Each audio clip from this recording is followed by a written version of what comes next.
Okay, good evening, everyone. I believe we've got all our council members. Let me call to order this meeting of the Los Gatos Town Council of November 1st. If I could ask the clerk to do a roll call, please. Councilmember Satt? Here. Councilmember Hudis? Here. Councilmember Badami? Here. Vice Mayor Risto? Here. Mayor Rennie? Here. Everybody is here. Let me switch to this mic. Okay. So now let me invite a member of our youth up to help me do the Pledge of Allegiance. If Ryan could join me up here, we'll I'll tell you a little bit about Ryan Idemoto. Is that pronounced close enough? No, that's right. So Ryan is in the 10th grade at Los Gatos High School. He is in leadership, sophomore class president at the Los Gatos High School. He likes activism. He's in speech and debate, so he's on his way to becoming a council member, it sounds like. We need future council members. You are also active in the API community involvement. That's Asian American Pacific Islander, I guess? Correct, yeah. Community involvement, so you're involved in stopping the API hate. I guess you're an intern in that. That's an organization then. You're also into politics. It looks like you've been helping San Jose mayoral candidate Matt Mahan as an intern. That sounds great. Like I said, you're on your way to being a council member already. You're also, English and Asian American studies is of interest to you. Yeah. All right, sounds good.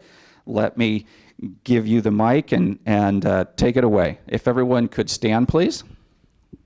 Thank you so much. I pledge allegiance to the flag of the United States of America and to the republic for which it stands, one nation, under God, indivisible, with liberty and justice for all. Thank you. Thank you so much. Thank you. Let me give you one of these and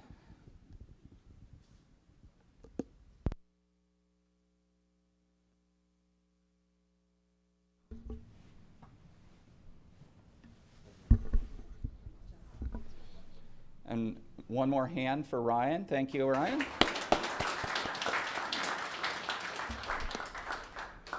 So next, if I could ask the clerk to roll our meeting decorum video, please.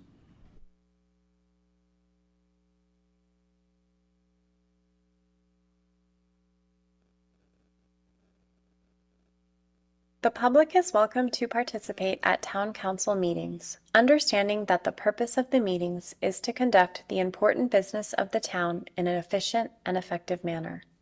At each meeting, the following expectations of civil conduct shall apply. 1. For the benefit of the entire community, the town of Los Gatos asks that all speakers follow the town's meeting guidelines by treating everyone with respect and dignity. This is done by following meeting guidelines set forth in state law, in the town code, and on the cover sheet of the council agenda. 2. The town embraces diversity and strongly condemns hate speech and offensive hateful language or racial intolerance of any kind at council meetings. 3. Town council and staff are well aware of the public's right to disagree with their professional opinion on various town issues. However, antisocial behavior, slander, hatred, and bigotry statements are completely unacceptable and will not be tolerated in any way, shape, or form at town council meetings. 4. All public comments at the town council meeting must pertain to items within the subject matter jurisdiction of the town and shall not contain slanderous statements, hatred, and bigotry against non-public officials. 5. The town will go through the following steps if a disturbance results from a member of the public not following these rules. If participating remotely, town staff may mute the individual with an explanation for the record of why muting occurred consistent with this policy. If participating in person, the mayor may call a recess for violation of this policy, resulting in the immediate cessation of the audio and video recording and the council exiting the chamber. Staff will determine if the individual should be removed or if all members of the public should leave, depending on the extent of the disturbance. In the event that all public members exit, only the press would be allowed back in the meeting. Once the individual or individuals leave, the council would return to the chamber and the mayor would resume the meeting. Persons disrupting a council meeting may be cited for violation of the California Penal Code Section 403. These expectations of conduct also apply to meetings of all town boards, committees, and commissions. All right, thank you. So as you may be aware, this is a hybrid meeting, so I have my computer here so I can help watch what's going on Zoom. So if you're in the room, we ask you to fill out a card that you can find in the back of the benches if you wish to speak. And under agenda item, we do have a verbal communication for items not on the agenda that are coming up, so you can indicate that or indicate the item number of the agenda item that you're interested in. If you're at home, when I call for either verbal communication or the public comment on particular agenda items, just raise your virtual hand, and I will be working both of those, calling from people in the room and those that are on Zoom virtually. With that, let me ask our town attorney for a closed session report, please. Thank you, Mayor. The council met in closed session to discuss two items. The first was litigation between the town of Los Gatos and Santa Clara County. The second matter was performance evaluations for the town attorney and the town manager. And there is no action to report at this time. Thank you. And I forgot to mention, so if you do fill out one of these, feel free to hand them to the clerk on my left, your right. Next, I'm going to go to council and manager matters. This is an opportunity for council members to let the other council members and the public know the things that they've been working on since the last council meeting. Last time I started on my left, I'm going to start on my right. Councilmember Hudes. Thank you. I've had a number of meetings with various parts of the Senior Services Committee that is working on the roadmap. There's a group that's been working on the kind of guiding the road mapping activity and then coordinating with all of the subcommittees. The group is now up to, I think, 16 people with the addition of the community health and senior services folks that have joined the committee and the subcommittees. And I think as of this afternoon, everyone is situated and working very hard toward producing a report that should be in front of the council in January. So I also had a meeting of the full Senior Services Committee yesterday as well. Thank you. Thank you. Vice Mayor Risto. Thank you. I'm the other council person who sits. Okay. I'm the other council person who sits on Senior Services Committee, and we also have some members of the Complete Streets and Transportation Commission that have joined in on the Transportation Subcommittee for Seniors. Along that line, this Friday is our second 55-plus First Friday. So this Friday from 4 o'clock until 5:30 at the Palms, all residents, visitors who are 55 or older are welcome to join us for a happy hour and just time to gather together, and there will be some relevant information distributed there. So come join us.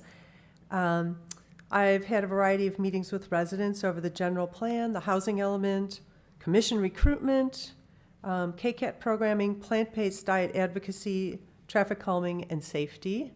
So, lots of people reach out to me, and I'm always happy to hear people's thoughts, concerns, ideas.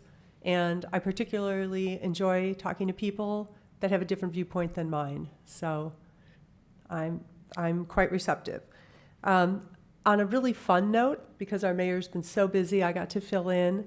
Last week, I assisted with a lesson on government at Lexington School. Lexington has an International Baccalaureate program, and it's based on inquiry. And these third graders were so inquisitive and smart, and they had studied the federal government, and I was in the classroom to talk to them about municipal government. So by the end of the hour, they really had I had a hard time getting out of there, which was fine. I loved it. The hour is fun. But at the end of it, they were so excited and thrilled to find out that in about 5 years, they could apply to the Youth Commission and participate in municipal government. So that was great. Last week, there was an event at Los Gatos High School. I don't know how many people attended it or watched it, but it was on fentanyl awareness. And this is a community issue. It's a national issue. And one of the things I thought that was really important was the discussion was framed around not accidental drug overdose, but the word used, which was quite accurate, was fentanyl poisoning. And a lot of times, students, college students, high school students, other students, maybe want to get Adderall and they can't get it, and so they order it online and it's poisoned with fentanyl. So this is a huge tragedy. I encourage all parents and students to have a conversation, pay attention, and realize that there is something that can reverse an accidental overdose. It's called Narcan, and all of the teachers at Los Gatos High School have it. And I encourage parents to think about having that on hand just in case somebody makes a tragic error. I had the Housing Element Advisory Board met last week, and we'll meet again in a couple of weeks. I'm not sure on the schedule for that. And last week, the Citizens Police Academy held their graduation, and along with Councilmember Sayak, we were there to watch 20 community members complete their 10-week engagement with the police department and go out now hopefully to become ambassadors. They've learned so much about our community policing, and to volunteer with some of the programs, and hopefully encourage people to sign up for the class, which should be held next fall. I believe we'll be having another one. And council members were fortunate to be able to drop in on any of the sessions, which I know several of us did, and it was quite informative and engaging. So I appreciate the hard work of our police department doing this outreach. And finally, last week I attended this, I sit on the Santa Clara Valley Water Commission, and just a reminder for anybody that's not aware of that, we are in a severe drought. And one of the big issues that was discussed was we need to not just make temporary changes, like, okay, I'll take shorter showers for a while. We need to make permanent lifestyle changes. So seriously, rip out that lawn, put in pollinator-friendly, drought-resistant plantings. There are a lot of rebate programs through Valley Water, and the website is valleywater.org. And there are rebates, there are things people can do to conserve water, and this is going to be a way of life for us. Thank you. Thank you, Vice Mayor, and thank you for filling in for me. Councilmember Badami. Thank you. On October 20th, I met with a member of KCAT and discussed execution of the pilot program to engage seniors known as the Producers Network. And it's been met with great enthusiasm and pride on behalf of KCAT and the community. On October 24th, I met with Alex Anderson at the club in Los Gatos and toured the facilities. He expressed his dedication to the Los Gatos community and his partnership as well going forward. On October 24th, as Vice Chair of the West Valley Waste Management, I attended a board meeting to provide direction on collection procurement policies. So the board was unanimous in retaining our current collection hours, retaining existing containers, establishing a non-exclusive system for construction and demolition waste, and rather than having 2 scheduled neighborhood events per year for bulky items, consider 3 on-call events per year at customer selection. Some of these decisions were cost-cutting in consideration of budget constraints. On October 31st, I attended the Democracy Tent meeting as an observer. And last night, I attended the Halloween festivities in the Almond Grove, and I can confirm that our strategic priority of community engagement has been well received and executed. Thank you, Councilmember Badami. Next, Councilmember Sayak. Thank you. A couple things. I just wanted to follow up on what Vice Mayor said about fentanyl awareness.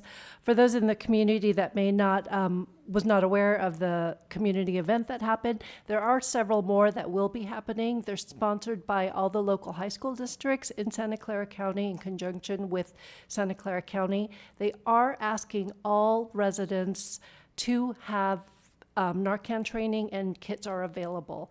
And again, just wanted to talk about the seriousness of it. There are studies that show that 1 in 5 of those that take are accidentally dying of fentanyl overdose. And it's something that for all of us to be equipped, I think that's something that they're really encouraging all citizens to be aware of. The second thing I wanted to notice, to share, and especially because of our pledge leader, I am a representative on the county's Hate Prevention and Inclusion Task Force. They meet monthly to look at statistics. The DA is present as well as several members from the county. I am sitting on there through the Cities Association.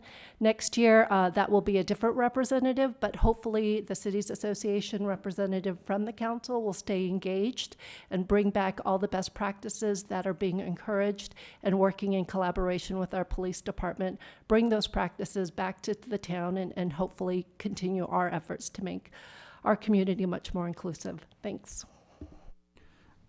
Thank you, Councilmember Sayak. And for me, I would also mention same items that Councilmember Dami mentioned. I met with the KCAT representative to talk about the producers network and all the progress they're making there towards some of our senior goals. I also met with people from the Club of Los Gatos. In addition to that, on 10/21, as part of something arranged by Silicon Valley Clean Energy, I got a tour of Google's new building, the one actually on the Moffett property, but it looks a little similar to the one off of Shoreline. Very interesting. It's certainly solar cells that look like roof tiles, so that don't look like solar cells at all. So it's architecturally very interesting. But they had many other very interesting sustainable things they had done. One was they built this whole complex system about how they store heat during the summer when they're trying to cool their building. They store it in the ground, kind of geothermally, and then in the winter they pull it back out to heat their building in a way to reduce their energy uses.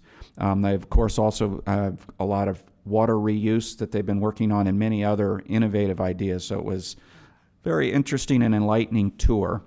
On 10/21, I attended the Silicon Valley Leadership Group's forum, which is always educational.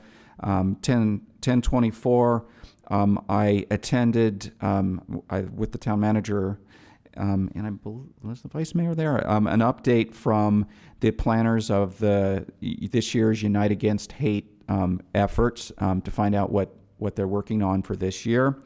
And 10/26, as our monthly meeting with the West Valley mayors and managers, mostly it was just a focus on what is the rotation for which cities are going to provide the representative to the Silicon Valley Interoperability Authority. We, as the 5 West Valley cities, get to send somebody to that. It's been Cupertino for the last 3 years, and we've developed a rotation. Actually, I think Los Gatos is not going to be on the rotation for 6 or 8 years. It's a ways out, as each of the 5 cities is taking turns for 2 years on that.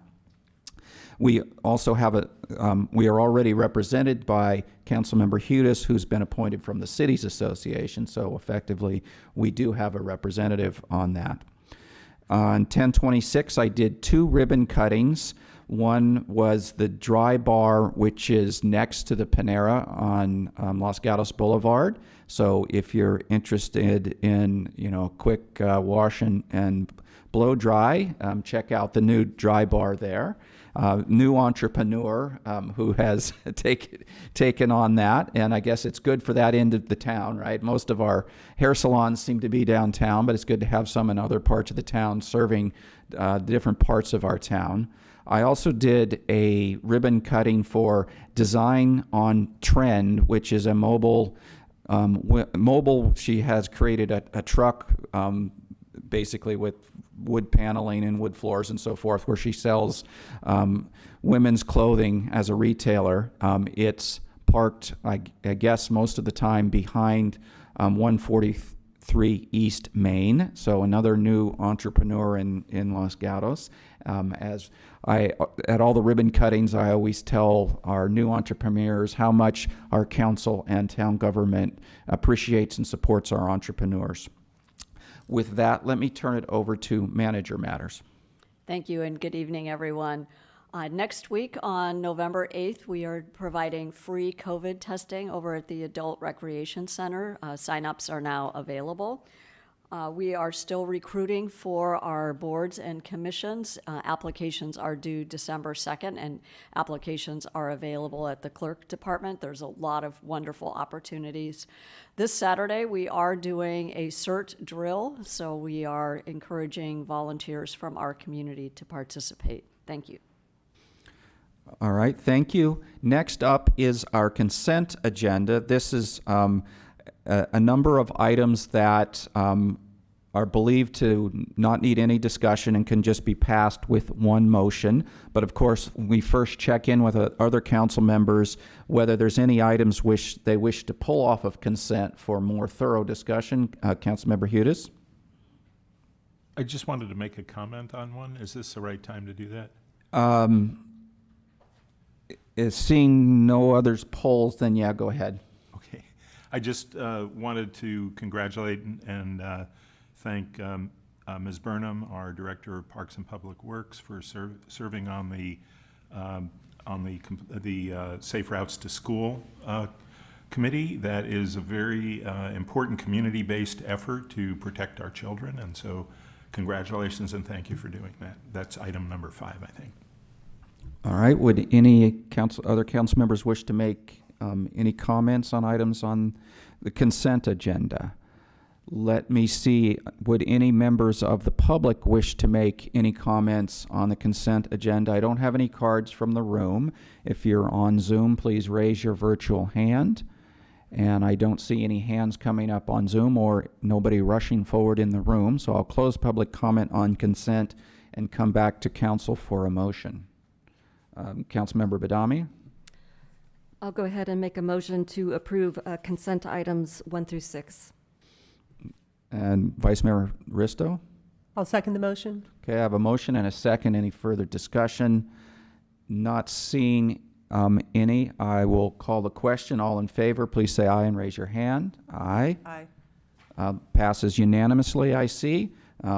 So from consent calendar, we move on to verbal communications. This is an opportunity for members of our public to speak to us for 3 minutes on items that are not on our agenda.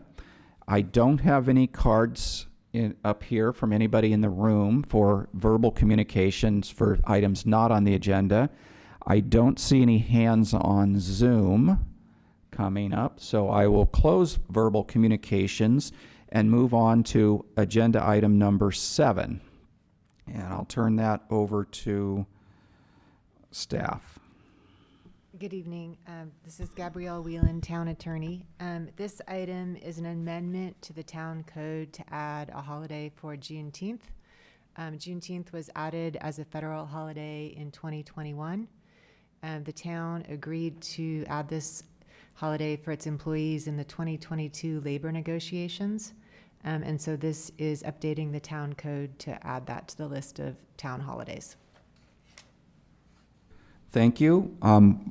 Seeing no quick hands, I'm going to go to public comment on item number 7. I see I have a hand on Zoom from Pat Kearns.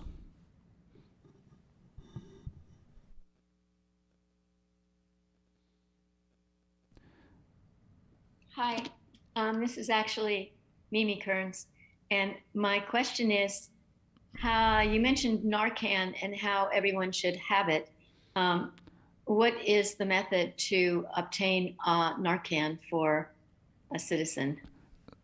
So, Ms. Kearns, this sounds like it was probably supposed to be for verbal comment on items not on the agenda, and maybe Yes.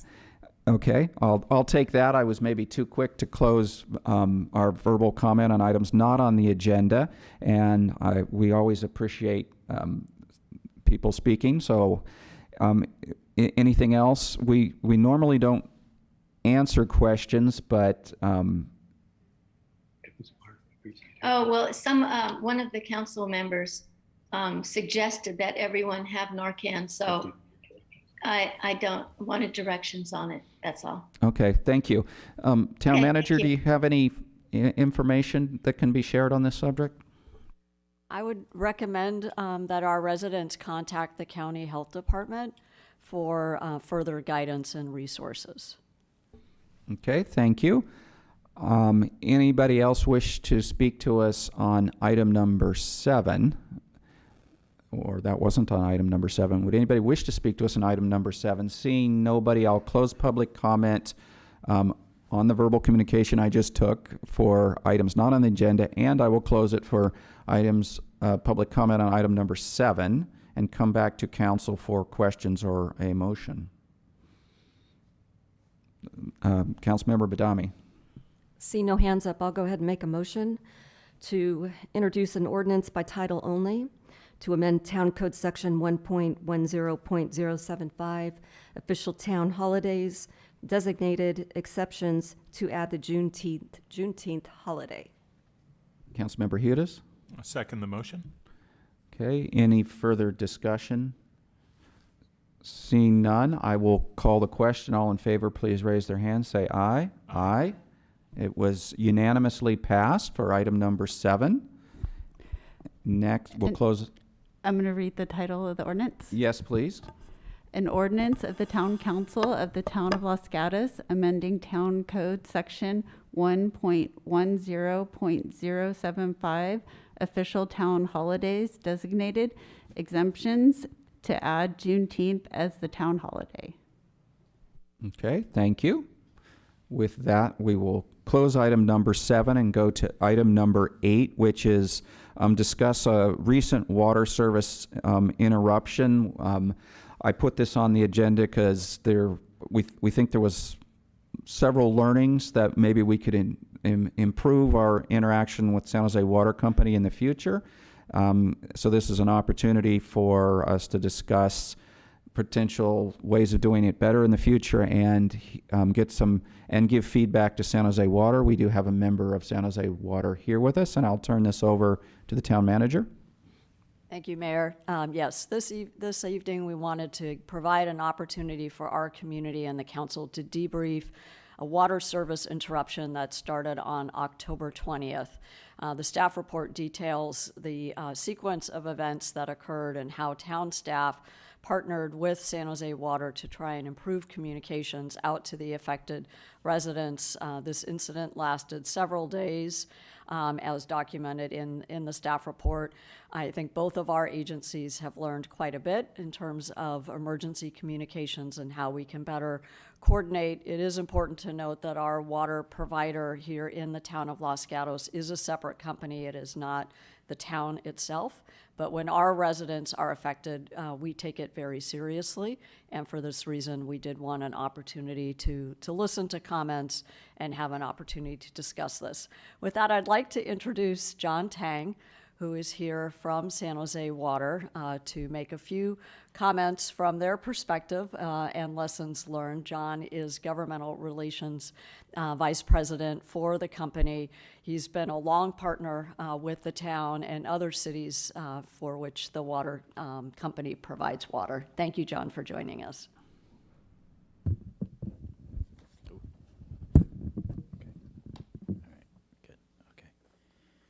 Good evening, Mayor, council members, staff, and residents. My name is John Tang. I'm really happy to be here tonight. My colleague Andy Gear, our President and Chief Operating Officer, is on Zoom. He really wanted to be here tonight, but he couldn't because he's feeling a little bit under the weather. We really appreciate the opportunity to address you tonight. Thank you, Laurel, very much for inviting us. Since our founding in 1866, we have been committed to delivering high-quality water and exceptional service to our customers. During a recent leak on Vila Avenue, we fell short on that commitment. There's nothing more important to us than delivering clean and reliable water service to our customers, as we have done for over 155 years. Our response here is not indicative of how we respond to numerous other leaks every day. Obviously, you would hear about it if it was. We understand that customers were inconvenienced, and the lack of available information early on exacerbated the situation.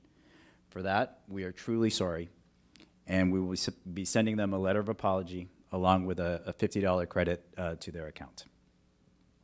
Leaks do occur. It's just part of operating a water utility. How we respond is important, and the lessons learned from this incident will help us in future instances. The staff memo provided a comprehensive summary of the event, so I won't spend a lot of time going over the details of that. We have met internally to evaluate our response and figure out where we can do better. Three key takeaways came from that review, and I'd like to share them with you tonight. When first confronted with the leak, our initial thoughts were that this is fairly routine and could be handled within a couple of hours. Several attempts obviously were not successful for a number of reasons due to the size and the type of the main that we had and the inadequate equipment that we had on hand to really address the situation. We now have special arrangements in place to ensure that we have the right equipment and parts to expeditiously and effectively deal with future instances. The second lesson learned involved the accuracy of our record-keeping system. It was obvious that we underestimated the number of services impacted and did not have full knowledge until about 8 a.m. on Friday. Our geographical information system is a great tool and serves us very well. In this case, it did not, because moving water around our system, which is 140 square miles, particularly in times of emergencies, is a complex exercise requiring not only technical tools like GIS, but also human knowledge of water system operations. Relying on one or the other alone is not enough. As a result of this incident, we will now have a better process in place to ensure that these complexities are considered in our response. Finally, our coordination and communications with town officials and customers could be greatly improved. We fell short early on in our response to coordinate with town officials and determine the need for additional assistance through perhaps the community emergency response team, and provide more timely notifications to our customers as well as updates as information became available. By the time we understood the full scope of the situation and its impacts, we mobilized quickly to conduct the necessary outreach through multiple channels, including our website, social media, door hangers, as well as emails and automated outbound calls. A bottled water distribution location was established, and we personally delivered bottled water to as many homes as we could as the incident unfolded. We received many positive messages from residents and are thankful for their patience and understanding. We look forward to working with the town to ensure closer coordination in the future, and very much appreciate the town's assistance throughout the incident. I would be remiss if I did not mention that there will be planned service interruptions for this particular project as we complete the project. This is typical as we transition from the old main that is currently serving those customers to the new main that we are putting in the street now. And notice will be provided to every affected customer at least 48 hours in advance of the shutdown. We would be happy to provide additional care to those customers who may have special needs. I ask that you, if you are here, if you're listening online, that you contact us and let us know, and we will certainly take care of you during the shutdown. So once again, we are certainly very truly sorry about this incident. We are going to take these lessons learned to heart and use them to better respond in future instances. And I thank you again for the opportunity to address you. Thank you, Mr. Tang. So let me check. Would Mr. Geary wish to add to that? I'm just going to, say that John really covered all the details. I do want to, beg the forbearance of our customers and the council. As John said, we found some areas we need to improve. This leak looked typical in the beginning, and it turned out to be very not typical. And we need to recognize the signs for those things sooner. I do want to recognize the hard work of all of our staff. who, when called upon, really responded, and were out at all hours of the night working to restore services as well as they could. And we certainly wish it would have happened sooner. But we're happy to answer questions or work together with the town council to respond better in the future. Okay, thank you. Looks like questions from Councilmember Hudes. This is procedural because I'd like to hear from the public. Will there be an opportunity to ask questions of Mr. Tang after we hear from the public? Yes, let me go ahead and go to the public, and I'll give him an opportunity also to respond if he likes to any comments, and then, of course, council can ask questions. So let me open up public comment for this agenda item number 8. I actually don't have any cards from anybody in the room, so if you're interested in giving feedback, please come forward, and I don't not see anybody coming forward. Would anybody on Zoom wish to give feedback on item number 8? I see I have Pat, so was it Mimi Kearns, I think it was. Go to you again for item number 8. Point of order, Mayor. Both Mimi Kearns and Pat Kearns are using the same Zoom, and we would request the ability to present 2 independent comments. Absolutely. It's the number of people, each get 3 minutes. So let me ask the clerk to start the 3 minutes over with, and go ahead. Hi, this is Mimi. I have some questions. I was told by the personnel, San Jose Water, on the street that the leak was caused because the detection equipment that was supposed to detect the old pipe was marked in the wrong place. If that's the case, I'd like to know, and how you are going to prevent that in the future. That's one question. Another is, how do we get reimbursement for costs incurred by the shutdown and then starting the water? We had leaks that we had to call in American Leak Detection for, because the sludge, it got into our irrigation system and caused multiple leaks. We'd like to know how to submit for reimbursement because of that, caused by the water shut off. Also, I want to tell you, this isn't in order, but I called San Jose Water to try to find out in the beginning what was going on.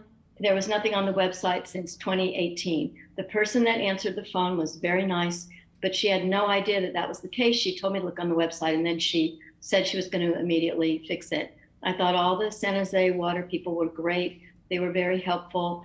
They did provide water, which was really good once after the first 48 hours. I thought everybody got into the public health mode. It was great. Let's see, I can't think of anything else. What else? Yeah, I think that was it. Just how to I guess another question is, how many, you mentioned shutdowns, how many shutdowns are we to look forward to during this project? And over what period of time? Are you planning to shut down for more than 24 hours? And if so, is this going to cause any public health issues again? Or is it just because there was a leak? I guess that's a lot of questions. Thank you. Okay, thank you. I'm going to take all of public comment before I ask Mr. Tang to do any responding. So if we could do Pat Kearns next. Thank you, Councilman and Councilwomen. I'm speaking as a representative of RATES, which is Water Rate Advocates for Transparency, Equity, and Sustainability, which has been engaged with the San Jose Water Company's general rate case and cost of capital, several proceedings before the CPUC, and am very familiar and conversant with Mr. Tang, and actually felt that I contributed some to Mr. Tang and Mr. Eric Thornburg, the CEO, both of whom answered by emails and let me participate in recommendations from a public health standpoint perspective, because I am a physician and have worked with the public health department.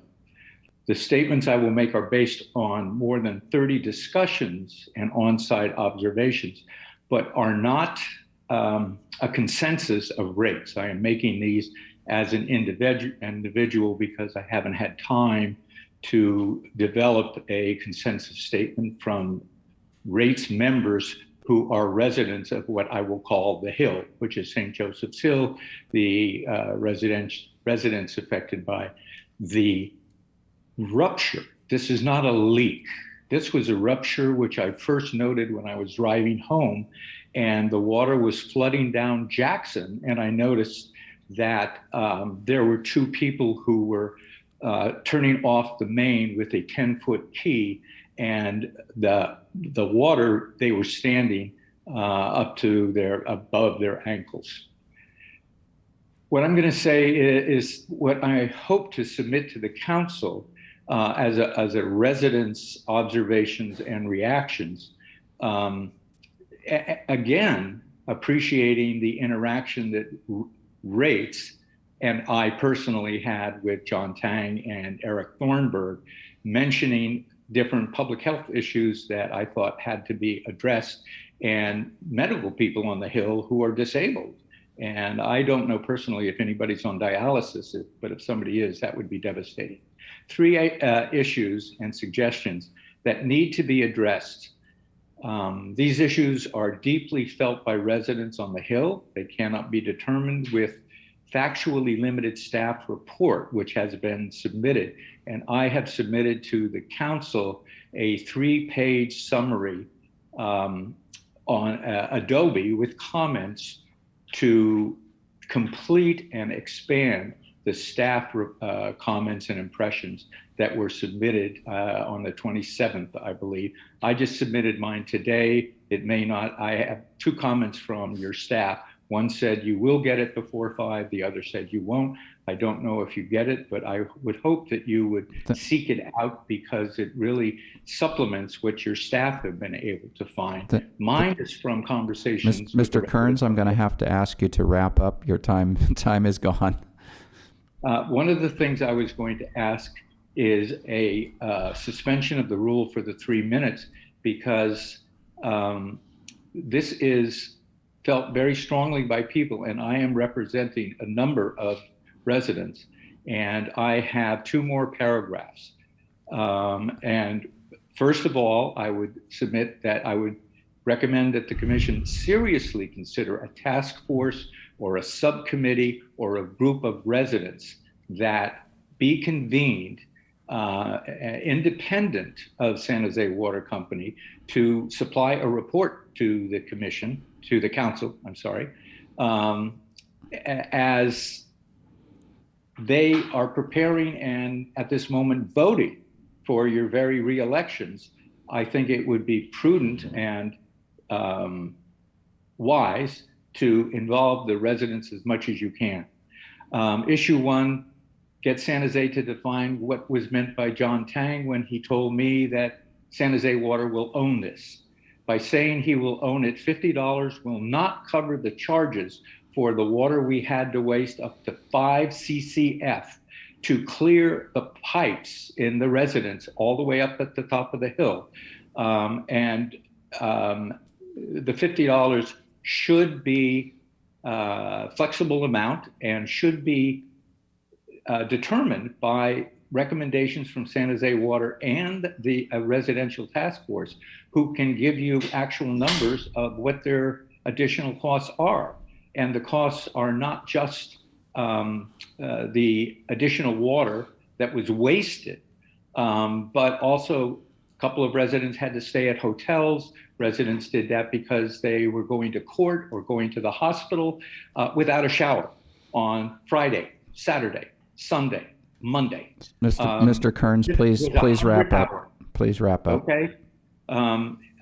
So I would suggest an independent council adjudicate the costs and reimbursement to the customers, and consider a council member from Los Gatos, a council member from Montsereno, Campbell, or an independent individual of the ratepayers and San Jose Water. Thank you, Mr. Kearns. Let me cut you off there. I thank you for representing other people, but it's gone way beyond 3 minutes. I do have a question from Councilmember Hudis. It's actually a question for staff. Okay. Has staff distributed this letter that came in late today? I don't have it, but maybe I missed something. We got it in the afternoon, and I don't believe it was distributed, but we will distribute it and post it to the agenda. Typically, we need to get all correspondence by 11 a.m. for inclusion in tonight's council meeting. I understand. I just was checking to see if I had missed something. Thank you. Okay. Would anybody else wish to speak on this item? We gave the last speaker extra time because I actually don't have any other hands raised. And I know there were a number of people that had sent us emails at the time concerned about it. So I'm going to close public comment. I see Mr. Kern's hands up again, but I think he's gotten far more than his share. I can't really make exceptions, or everybody's going to be wanting an exception, and I can't keep the council meetings under control. So I'm not going to call Mr. Kearns again on this item. And I don't see any other hands up, so I will close public comment and come back. Let me start with Mr. Tang to respond to, as you like, to the comments, and then we'll have council ask more questions. Yes, thank you, Mayor. I appreciate Mr. and Mrs. Kern's remarks about our response. Certainly, we are taking that to heart. I'll address both of their questions. I think some of Mr. Kern's questions were related to, I believe, Ms. Kern's questions.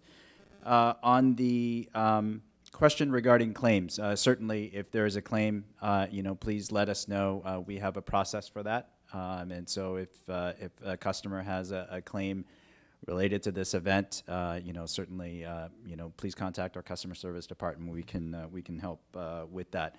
The second question was related to markings and how this event unfolded. Were there marks where the excavation took place?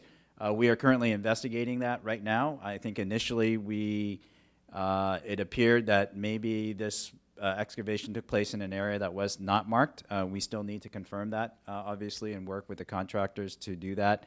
But if that is the case, then certainly it's a lesson learned there, and I think there are things that we can do to make sure that it doesn't happen again.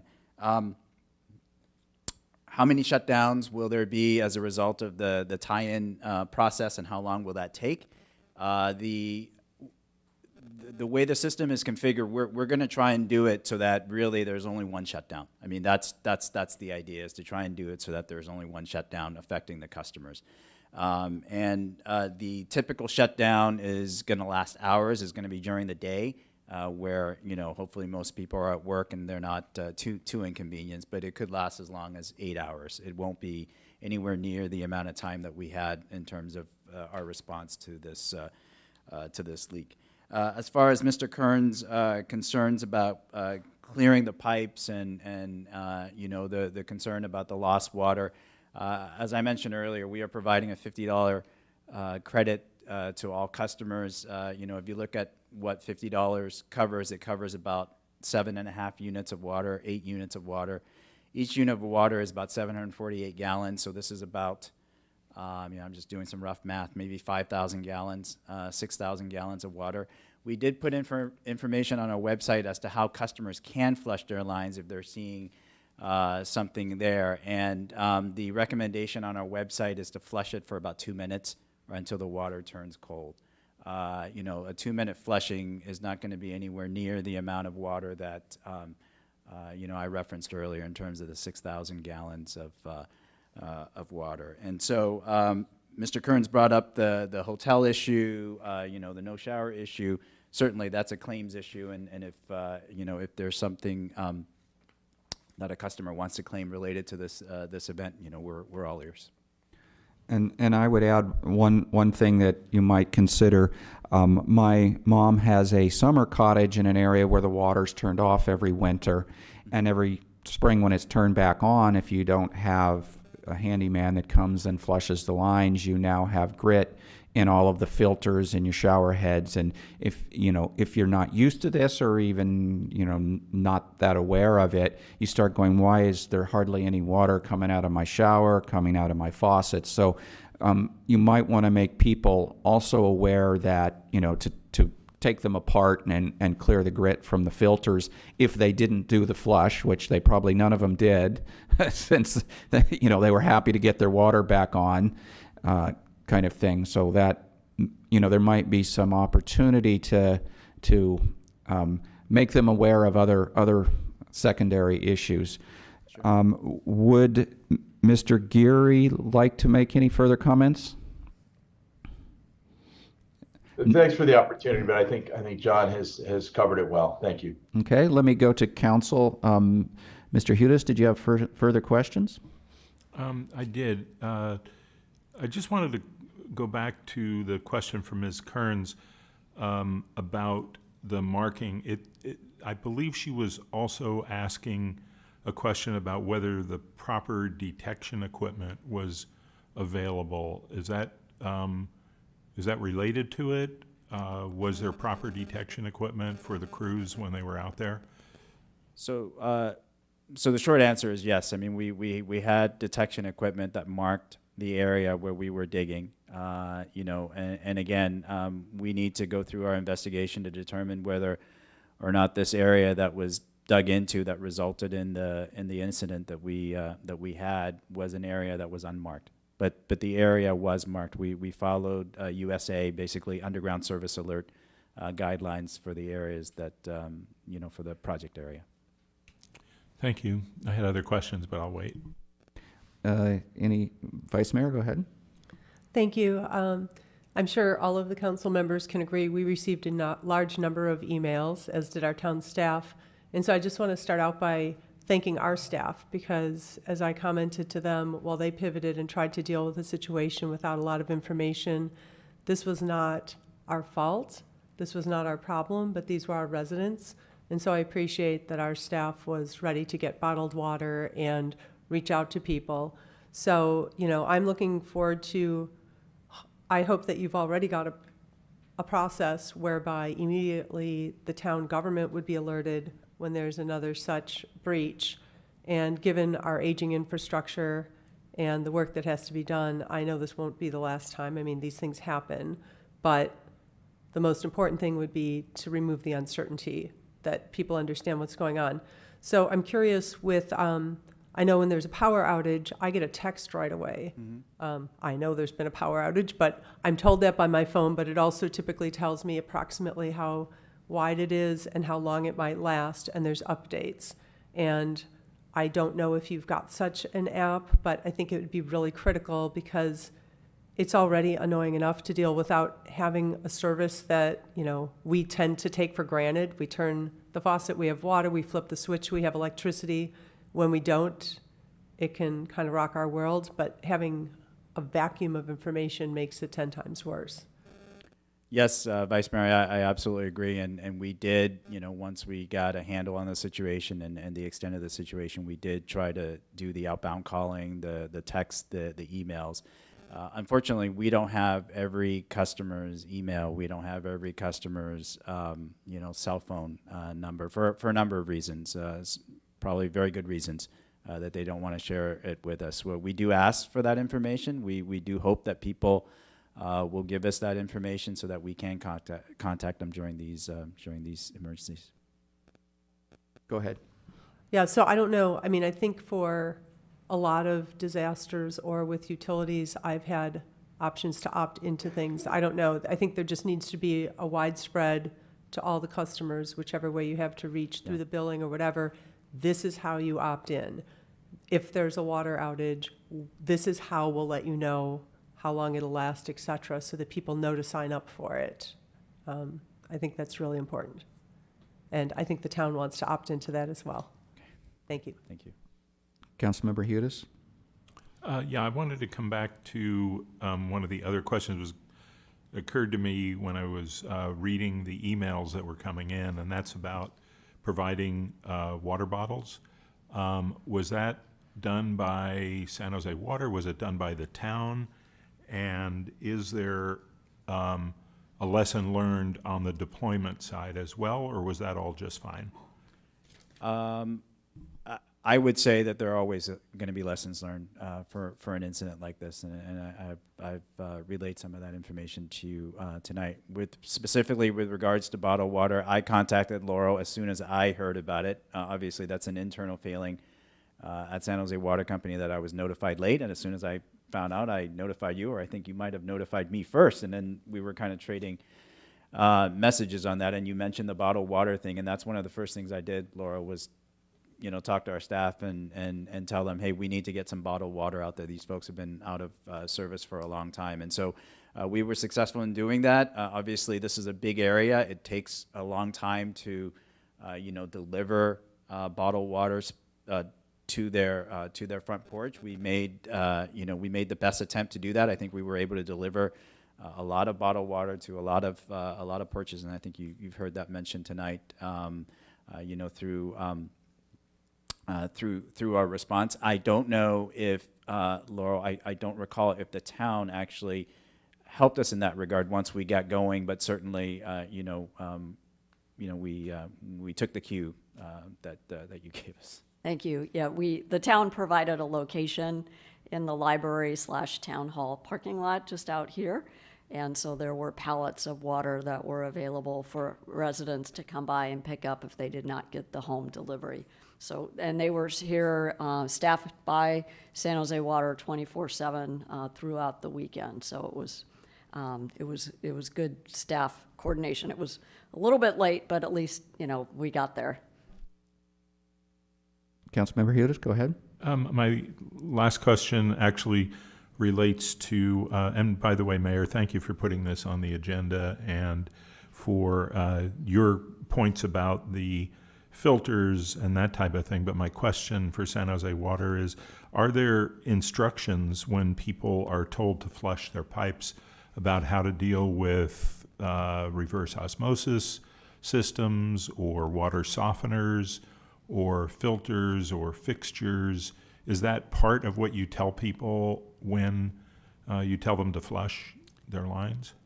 I don't recall specific instructions about fixtures on our website. We do tell folks to flush their line for a couple of minutes or until the water turns cold before they can use it after their service has been restored. But that's something that we can certainly look into. Well, I'm wondering, it may actually cause damage if you need to bypass one of these systems when you're, I don't know, but it seems as though that could be a lesson learned as well, is explicit instructions on how to flush when you have these systems, and it seems nearly everyone has something like that. Okay, Councilmember Sayak, I saw your hand next. Thank you. Thank you, Mr. Tank, for joining us. I'm curious, how is the main method of communication? Is it simply through mail if you don't have phone numbers and email addresses available? Thank you, Council Member. It really depends on what we're talking about. For an emergency situation like this, there's no one way to do it. I think we used every available method that we had at our disposal, including leaving door hangers at residences. I mentioned the outbound calling. I mentioned the emails. I mentioned the texts, and that's only as good as the information we have on file. As well, and so social media, website, really, it's a comprehensive toolkit. I'm wondering if, again, lessons learned. Is there an ability to do a survey to find out what was the best method of communication? I am curious with our residents how they were able to obtain the information best, because I know we always try to reach out in the method that best secures, and there's obviously no perfect, but I am curious in this situation, where do they turn to, and how do we replicate that and make that more efficient and faster? Thank you so much. I think that's a great idea. I think we'll follow up on that and see if we can get a survey out and get some good information from Thank you. Thank you. Councilmember Badami? So I appreciate San Jose Water taking full responsibility. When I'm not a council member, actually I'm always a council member, but I'm also a businesswoman and I happen to be involved in claims process and what I do. And I know how claims can go. Sometimes they don't always go to one's expectations. So as a sitting council member, listening to the hearing tonight and the complaints from the residents that we received, I'm placing faith in your claims settlement process, and in particular for the Kerns having extenuating circumstances. So thank you. Thank you. Any further comments from council members? Seeing none, I will thank the people of San Jose Water for working late. We appreciate, I went out and I saw a dozen or more trucks out late at night, so appreciate those trying to clean up the mess.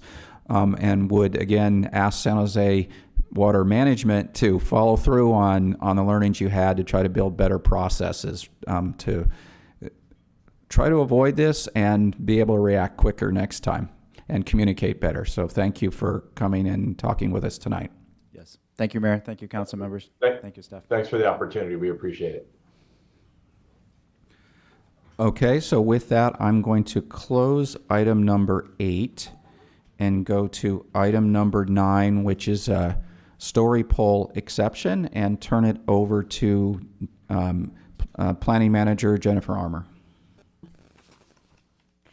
Thank you, Mayor, and good evening. Good evening, Mayor, Vice Mayor, and council members. The item before you this evening is a request for an exception to the story poll policy for a proposed project on the corner of Winchester Boulevard and Shelburne Way. The purposes of our story poll policy are to illustrate the proposed building locations and height for pending development applications, as well as helping to alert the community of development applications that are scheduled for consideration at a public hearing. The requirements include a specific requirement that at least a 2-foot wide orange plastic woven netting be used to represent the roof lines of the proposed structure. In this case, the proposed exception would be to use orange flags instead of netting. The story poles with rope flags have already been installed on this particular site.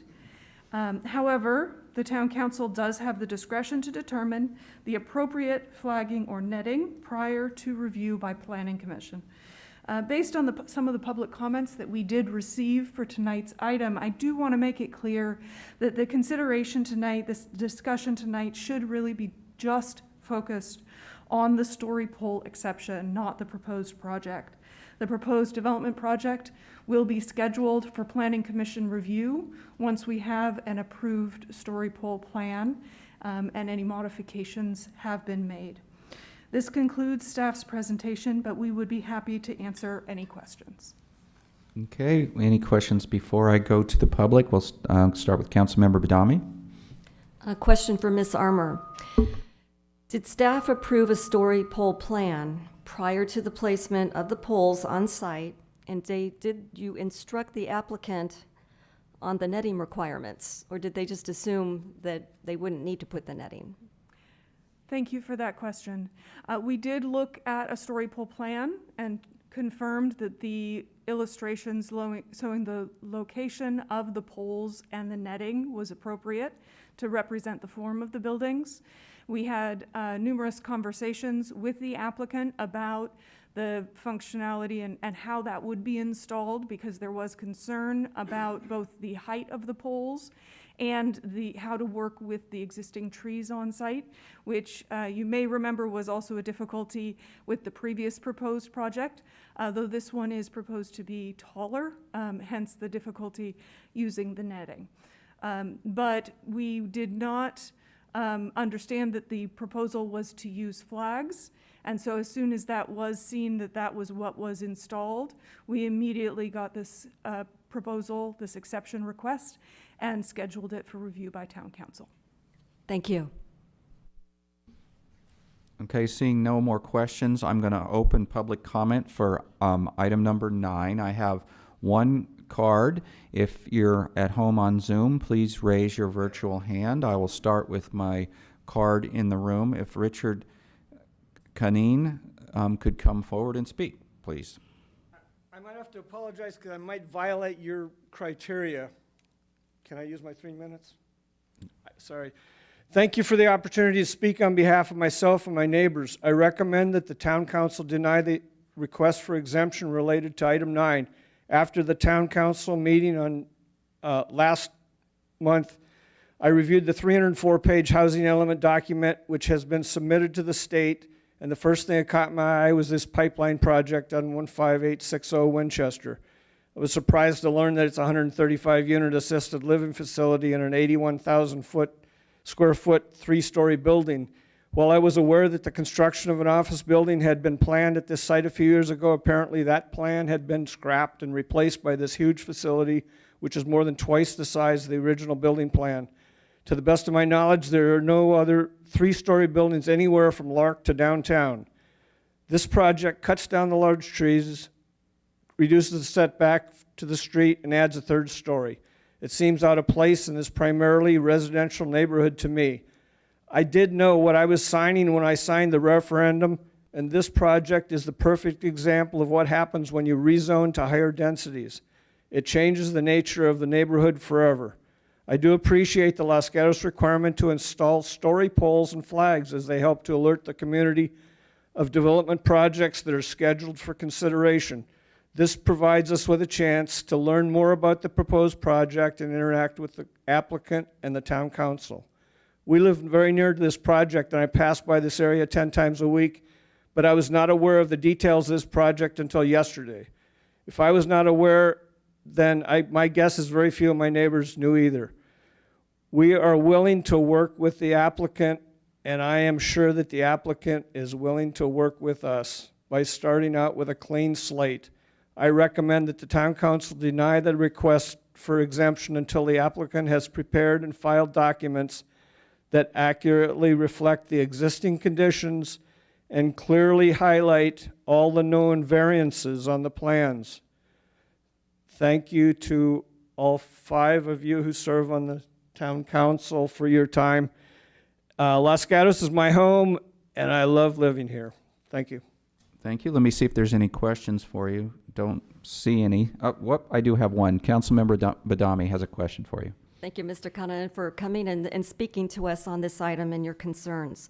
So you mentioned that you were unaware of the project until yesterday. I knew there was a project going on for the last 5 years. I mean, I expected something to be built on this area, but I didn't know until yesterday that the size and scope of this project. So then I would assume that if you were unaware of the size and scope of the project, that the existing poles and rope flag did not stand out. Some of them are kind of hidden behind the trees, and I am aware of them. I've been walking by them daily, and so I was aware of the poles, and I was intending to ask these questions. Okay, thank you. Okay, thank you. Would anybody else wish to speak to us on item number 9? Yeah, go ahead and come forward. What? Mayor, this is the applicant, and so Okay. according to our rules, he would have 5 minutes. Okay, thank you for letting me know. Sure. Good evening. Thank you, Mayor. Good evening, Council. I'm here with my colleague, Mike Black. My name is Jesse Bristow with Swenson Builders. And I'd welcome further public comments, so I just want to let you guys know that we're here to speak when ready. Okay, I actually don't have any further public comment right now, so I'm going to... So actually, normally a procedure would be to allow them to speak first and then take public comment, so things are a little out of order. So let me back up and let you do the first speaking, and then I'll see if there's more public comment after that, and then you'll get a chance to follow up. Certainly. Thank you. So we did submit a letter requesting an exception to the policy. We do recognize the policy. We understand its intent. The challenge for us was the material. And very few municipalities require flagging, but again, we understand why, and we're doing everything we can to meet that intent. The vendor, which I would argue has works primarily in the Bay Area, and there's a very few selection of vendors that can accommodate, including buildings of the height that we are proposing. So this vendor has worked in Los Gatos before on projects of taller height, and they have used flags to demonstrate the height.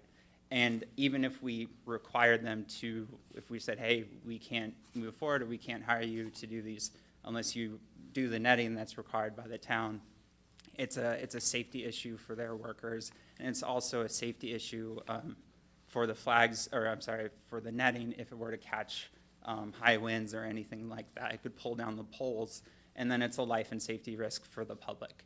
So even if council decided to say, hey, no, you have to put the flagging, from the heights, I think the proposed heights we have are at about 36 feet, and then the project slopes down to about 44 feet. It would be too tall for them to do it. So we would physically be unable to accommodate the policy. However, we do feel that the orange flags are accomplishing the goal, that the massing and the design of the building is being displayed to the public so that you can receive comments at the appropriate platform. As staff mentioned, this would not be the platform. When it does go to Planning Commission, all the neighbors and residents can express their concerns as they are entitled to. So we did install it, and the reason why we did install it is we do have an approved plan from staff. Staff has been great, and I think it was just an oversight. There's of detail. We understand it happens, but they're there, and we feel they're serving their purpose, and we would really appreciate your accommodation. So I'm here for any questions. Any questions for the applicant at this time? Mr. Hudis? Thank you. In our packet, there was a letter from Ashley Snodgrass, I believe, and it says, flag rope is used for safety issues due to, this has been the case on all tall installations in Los Gatos. Is that all tall Swenson applications, or do you know for a fact that's all applications? I do know we did use this vendor on a previous application about 4 years ago, maybe 5 years ago, but I do believe they've done work perhaps for the North 40. I could be wrong. I don't know the vendor's exact track record. Perhaps maybe staff might be familiar. And is Ashley Snodgrass a vendor or yes, Swenson? she works for California Story Poles. Oh, and okay. They're one of the few that work in the Bay Area, as it can be challenging finding someone that can provide this type of installation. Okay, because I'm really interested in the perspective of whether it's all of her experience or all of Swenson's experience or on all tall installations. You don't know that, though? I don't know. Okay, thank you. Any further questions at this time? I don't see any, so thank you. Let me go back to public. Would any member of the public that hasn't spoken yet on item number 9 wish to speak? If you're online, please raise your virtual hand. Or if there's anybody in the room, I don't have any more cards, come forward. I don't see any more public comment then, so I'll close that portion of public comment, and our procedure allows you to have come back and speak again. Maybe just come up and see if there's more questions from council, because they may have been holding off until the end. Absolutely. So if there's any more questions, I'm happy to speak to it. Okay, doesn't look like any, so thank you. All right, thank you for your time. And I come back to council for questions. If I could start a couple, I was a little confused by the one public comment mentioning this was a housing element site and higher zoning encouraging this, and I thought this was assisted living, which was my understanding should be a commercial application that shouldn't be a housing element site. So is this on our housing element site, and you weren't expecting, if it is, you weren't expecting assisted living because that doesn't count, correct? Am I correct, or am I missing something? Thank you for the question. This is not one of the sites on the housing element, and it is assisted living, so it is considered a commercial use. And doesn't count towards housing, even for a housing element count or anything, correct? The units that are assisted living that have individual kitchens, I do believe would count towards housing, but they are not considered as part of the housing element sites. It would count towards our housing numbers, our RENA numbers, if it were approved. Mr. Paulson, would you like to add to that? Thank you. Just to add on to what Ms. Armour was speaking about. So I believe where the speaker probably saw it in the housing element is probably in the pipeline projects. And so it's probably in that list of projects. It's not in the site's inventory per se for new site development, but it is in the pipeline projects. This one has assisted living and memory care. In previous conversations and on previous projects, we've been able to count many of the assisted living portion. We're not currently able to count the memory care portion, but it's a much different model than in the past where it was truly assisted living. These are really more independent living units, and so we do look to get credit for those when we do our regional housing needs allocation. So usually that's called a continuum of care facility, but I keep hearing the assisted living term, so I'm a little confused still if there's units that are not completely assisted living. Thank you. So a little more clarification, and then possibly the town attorney might have something to add. This is a commercial operation. It has a residential use, which can be assisted living. Most of the time you see retirement care facility for the elderly, and then they can have different levels of care in those facilities. And so it is a commercial operation. It is not like a multifamily residential project, for instance, even though it has a lot of similarities to that. And then I would defer to the town attorney as well. The only thing I would add is that the assisted living term comes from the Health and Safety Code. And so, even though it's colloquially called a continuum of care, the statute refers to it as assisted living. Okay, maybe that helps. And I did take us a little bit on a tangent because we are focused on a story pole exemption. I did see Councilmember Badami's hand first, I think. Let's go there. Thank you. Ms. Armour, another question for you. Is the applicant requesting a height exception to their project, making the height and the height of the poles needed beyond the norm? Yes, thank you for that question. Yes, the proposed project does include a request for a variance for the height of the buildings. And so it would be above the 35-foot height limit that is currently in place for that zone. Thank you. I saw Councilmember Sayak next. Ms. Armour, if you can remind us when the last time we had a story pole exception. I seem to recall it was the Meadows, and because of the height issue, we did grant the netting, but then we required double flags. So if you could correct me if my notes are correct, and if you have anything else to add. Thank you, Councilmember. Yes, when thinking of recent exceptions, that I believe is the most recent exception that has been requested from 110 Wood Road for the Meadows. And again, that is a project that was more than the 45-foot height limit, which is the highest height limit currently allowed in town, which is in the downtown. So anything that's above that is relatively unusual in town to be seeing that type of height. And so they did request a story pole exception. It included a number of elements, including using flagging instead of the netting, but also I think the location of the story poles was also considered, though I don't believe that was approved, that we were looking for more poles than they were originally proposing. I believe they also included some simulations as part of their proposed exception. Go ahead with follow-up. And so I think the visibility is the biggest issue. The orange netting just stands out. Do you remember if there was anything unusual about the flags itself? I do remember the simulation, but did double flags, row of flags, did that seem to help visually alert people that there was a project coming? I think so. I think another factor with that particular project is that it is visible from much farther away. In this case, it really is only going to be visible locally because of the trees and that it's not up on the hillside. And so considering whether the double flagging makes a difference in the visibility of those poles is something that might be considered differently depending on the site and type of project that's being proposed. Okay, thanks.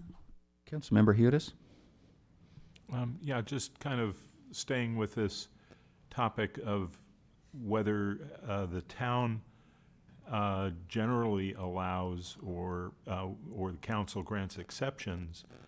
Has the town required netting on any other projects of similar height?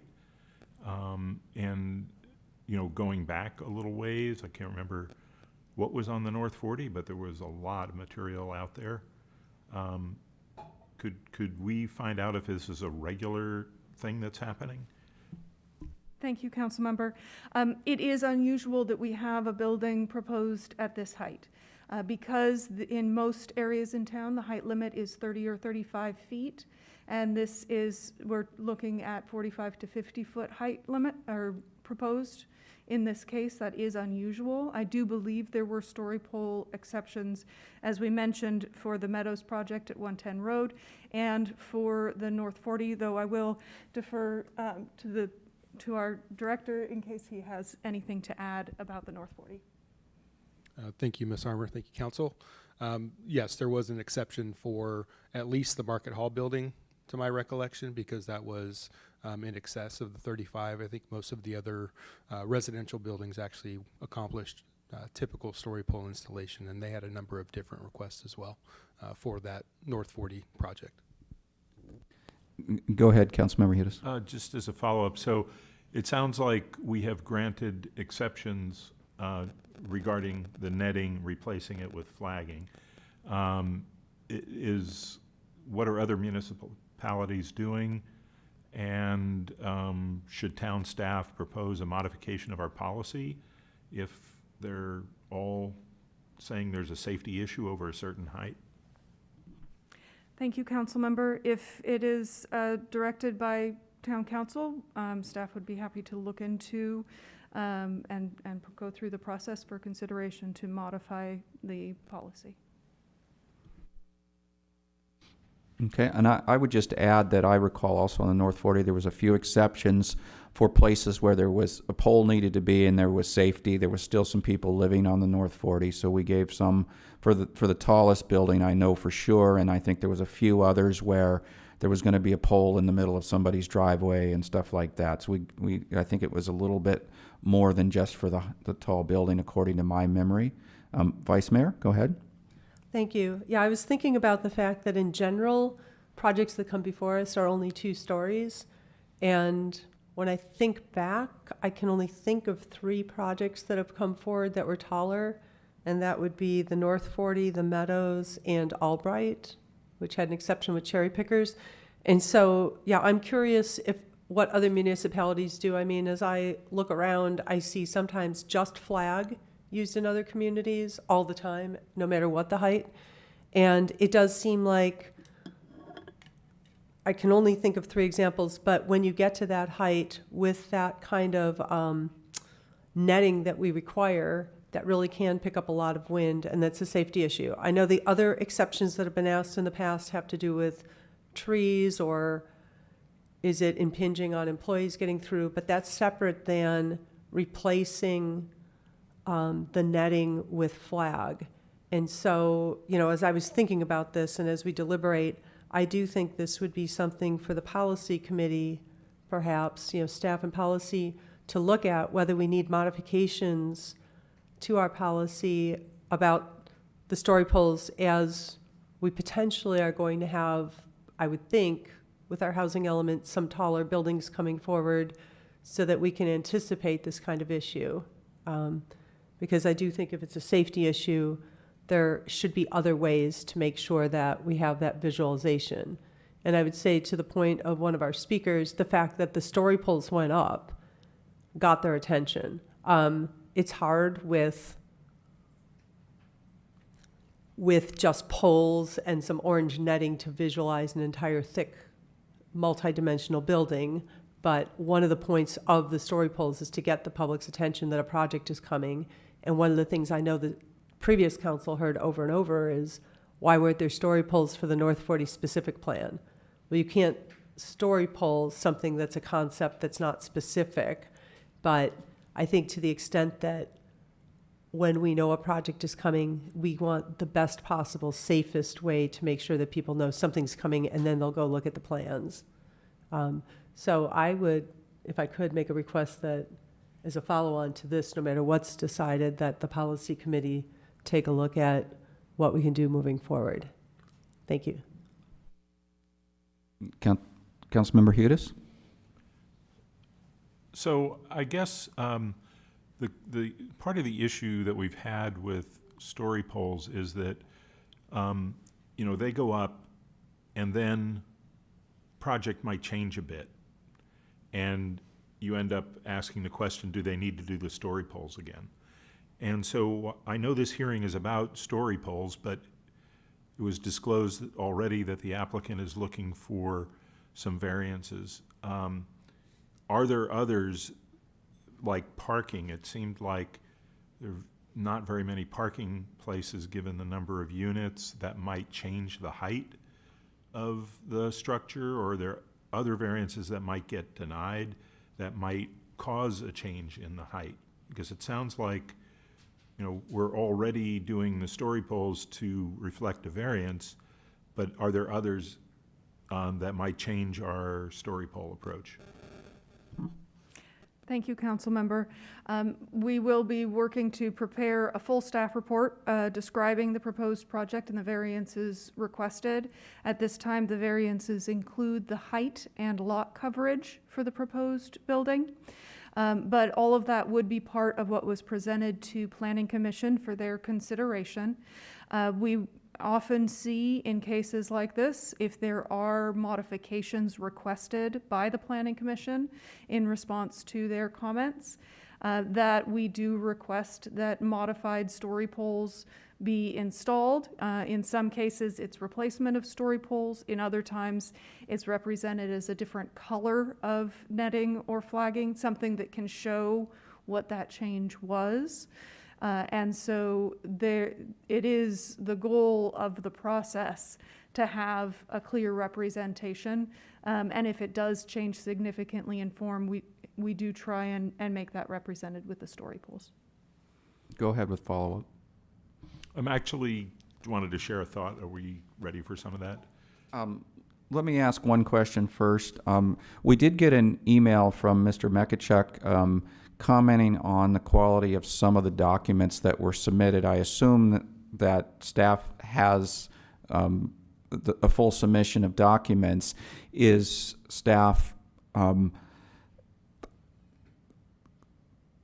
satisfied enough with the documentation they got, or will they be asking for some improvement? And if not, will the Planning Commission have an opportunity to ask for documentation improvement? I think specifically the traffic plan was questioned, and I think there were some things that were inaccurate in it. Thank you, Mayor. We have made sure to share his comment letter both with our traffic experts in Parks and Public Works as well as with the applicant. So there will be an opportunity for some discussion as to whether there are modifications needed. In general, based on the comments of on the plans, staff is satisfied that the information is sufficient to take it to Planning Commission for their review, though there is always the opportunity, if there is clarification needed or additional information or corrections, that is something that the Planning Commission can request a continuance to have those modifications or clarifications made. Okay, thank you. Let me go to Councilmember Hudis. Yeah, I just wanted to share a thought that it sounds like we have regularly run into this issue above a certain height, and I would. First of all, I was opposed to many of the exceptions at the Meadows. I think we finally reached a compromise on the exceptions that we were granting, because I think story poles are very effective at communicating what's going on. My thought is on this one, I would prefer to see double flagging because I think that helped in that situation. And I would also maybe encourage, if we go forward with that, I would encourage staff to think about doing that when they're proposing exceptions as well. But the other reason is I'd like to see the public informed of this as soon as possible, rather than wait and look at other municipalities or other ways of getting this done. I think getting it out there is really important so the public can be informed of exactly what's being proposed there. Okay. So that with comments, I think at this point we're looking for a motion of some sort. Vice Mayor? Thank you. I think a lot of issues were brought up that may be important as this project moves forward, but right now this project isn't before us. There's a request to make exceptions to the story pole policy, which sound like a safety issue, which sound like something our story pole policy never really took into account, what would happen beyond a two-story building. And when we run up against that, we are constantly being asked for a particular exception, which is replacing the netting with flag. I like Councilmember Hude's suggestion of double flagging. I would, unless there's some reason that presents a safety issue, which I would have a hard time imagining, 2 rows of flagging would probably take up the amount of space of the netting, and we've seen that before. And so I would like to make a motion to grant the request for the exception to the story pole policy to allow an alternative to standard story pole installation with the request that the exception they're asking for be granted with the caveat that the flag tape be double if possible. Well, just be double. Thank you. Councilmember Hudes.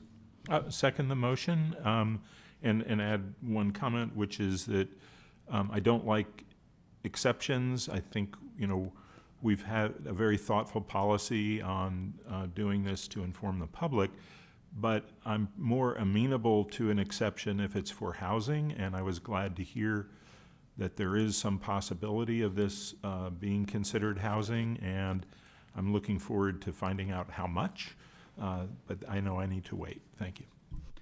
And so let me just make sure, clarify the motion. So I heard some possibles and maybe in there, and I want to make sure that there's no possibles and maybe, that it is approved if double flagging is used? Yes, so I'm approving the exception, but stating that double flagging must be used where the netting would be used. Thank you. Just make sure we're clear. Councilmember Sack. Thank you. I'm supportive of the double flag. The request for an amendment to the maker of the motion. I know for consistency, if we could have a visual requirement included, I know we did that for the Meadows, and we've done that for others.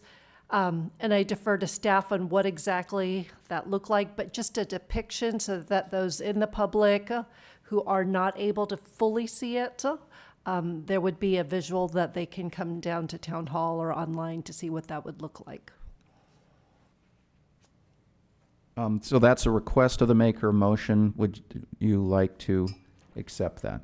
I think so. I don't understand exactly what the visual is. Is it something digital? Is it a print? It's not a full-scale model like the... No, and I defer to Ms. Armour. I think it was just a mock-up, a depiction, a graphic. I don't know what the right terminology is. Thank you, Councilmember. We do require that there be a sign at the site that includes an image of the proposed project, and we do include a full set of plans available on the town's pending planning projects page. For this case in particular, it does include 3D renderings showing the appearance from multiple angles of the proposed building.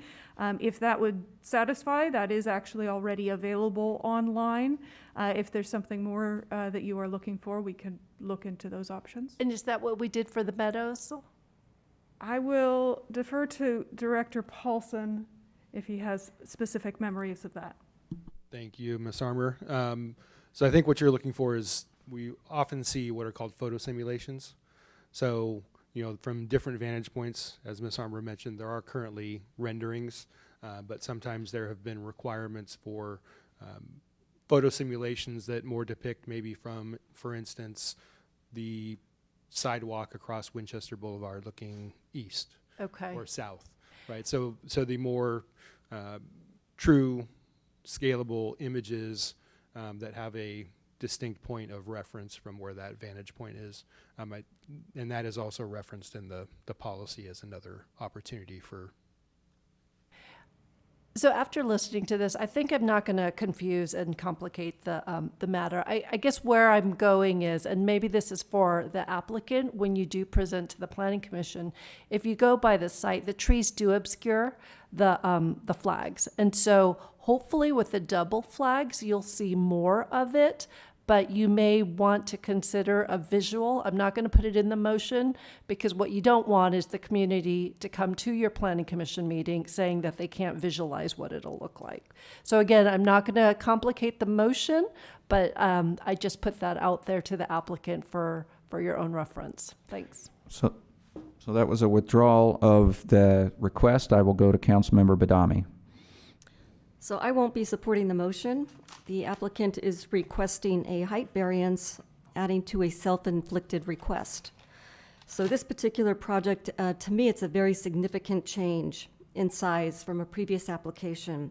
And it's important that residents fully understand the propensity of the project and the impact on the neighborhood. I've seen this site come before the Planning Commission several years ago when I served on the Planning Commission. And there are a lot of, residences around this project. And I think it's important that a commercial project, this propensity, be fully understood and comprehended by the surrounding neighborhoods. Okay, I think everybody's commented. I'll just shortly say that I will support the motion. We've gone through this before, and we know buildings of this height can be a safety issue. I certainly don't want to force a safety issue by requiring netting that can easily catch the wind, particularly with the winter storm season coming soon. As evidenced by today, we didn't get too much wind yet.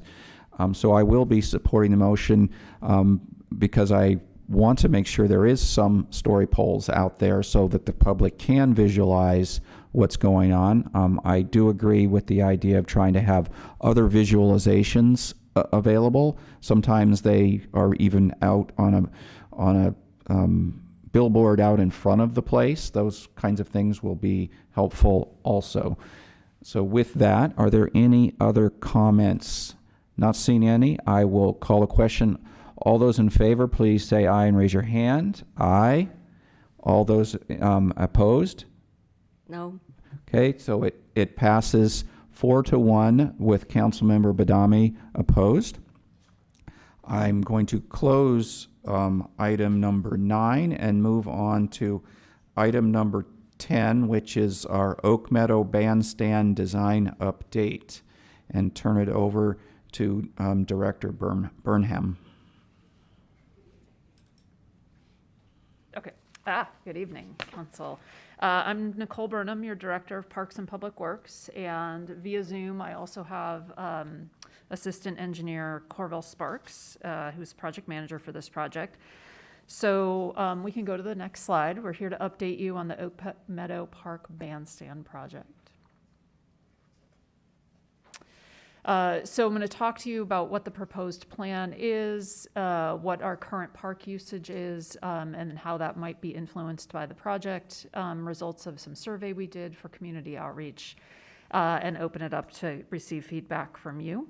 On this slide, it's also doubling as just the existing conditions slide. So I think most people are familiar with Oak Meadow Park. And the bandstand is in that upper kind of left-hand corner of the field area. So generally speaking, the project replaces the dirt area around the bandstand with concrete to formalize the space and clean it up and make it more attractive for use for events. The project was initiated via a request from the Los Gatos Community Foundation. And funding for the project is coming from a combination of state grants as well as general fund allocation.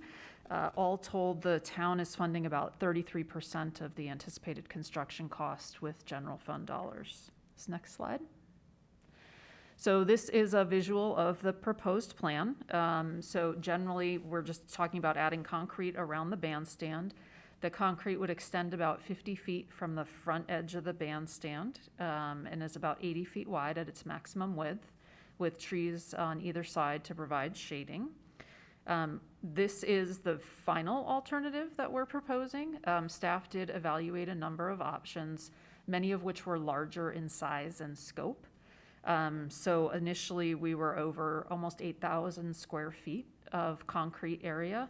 This proposal is about 4,000 square feet. So we reduced it significantly in an effort to preserve the grass and open space of the park. The project's been reviewed by the Parks Commission on 2 different occasions, and at this time, staff is prepared to move forward with development of construction drawing pending receipt of comments tonight from council. And as we go forward, I wanted to talk a little bit about park usage and how this would fit in with the rest of the park. So we can go to the next slide. So this is just a graphic, a simple graphic that just shows you where the reservable picnic areas are in Oak Meadow Park, which is shaded in gray through on the left side of the drawing. And the little cartoon drawings that are in the middle of the park or in the grass area are actually bounce house locations.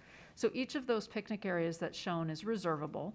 So paid reservations for children's birthday parties and the like, and bounce house locations that are associated with them. We can go to the next slide. So on the previous graphic, areas 8 and 9 are the ones that are closest to the bandstand. So this is just showing you what our reservation counts are for these picnic areas. Oak Meadow Park is by far our most heavily used park in the system. So over the 20-month period from January 2021 to August of 2022, Area 9 was highly used, 106 reservations, totaling about 3,800 park users. It's the one in closest proximity to the carousel and railroad, so making it very popular with park users. And this information was just important for us to understand as we're moving forward into the design, as we think about expanding use of the bandstand or increasing usage of the bandstand. We wanted to understand what the potential is for these, things like these existing park uses to be impacted. So to help us better understand that, we issued a survey using SurveyMonkey, and we can go to the next slide. So the survey was active from September 1st to September 19th of this year. We pushed it out through a number of media channels that were available to us. All told, we got 623 responses, which we were really pleased with. I think that was a really great turnout. The majority of those responses were from residents of Los Gatos, so 63%. 34% were Santa Clara County community zip codes. We just asked zip code users of the survey to provide their zip code. So 34% were from Santa Clara county communities, and the remaining 3% were from outside the area. So next slide. I'm just going to walk through. There was an attachment that went out today or yesterday that gave you the full report of all of the survey results. So I'm just going to hit some high points on the next couple of slides before I open it up for questions. So the first question we asked was, how frequently are people using the park? So we got good response, I think, from regular users, people who are in the park weekly or monthly. And we asked them on the next slide what aspects of the park that they're using. Clearly, we need to do some work on bocce. But aside from that, we have a really good broad allocation of park assets that people are using regularly, with a lot of use of the lawn area, which we sort of knew.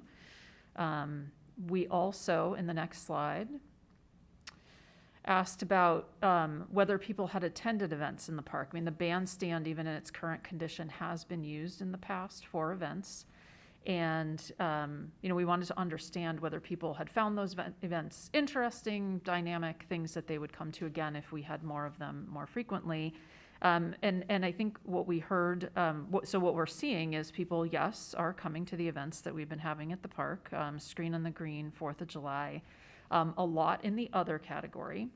And if you want to read the 49 pages of survey responses, you can read every single one of what people said, but generally bucketing them into categories, Easter egg hunts to Shakespeare, the music programs. You know, people are really excited to use the park and the bandstand for those kinds of uses. And the next slide. So we did ask also pretty specifically about what people value in the lawn.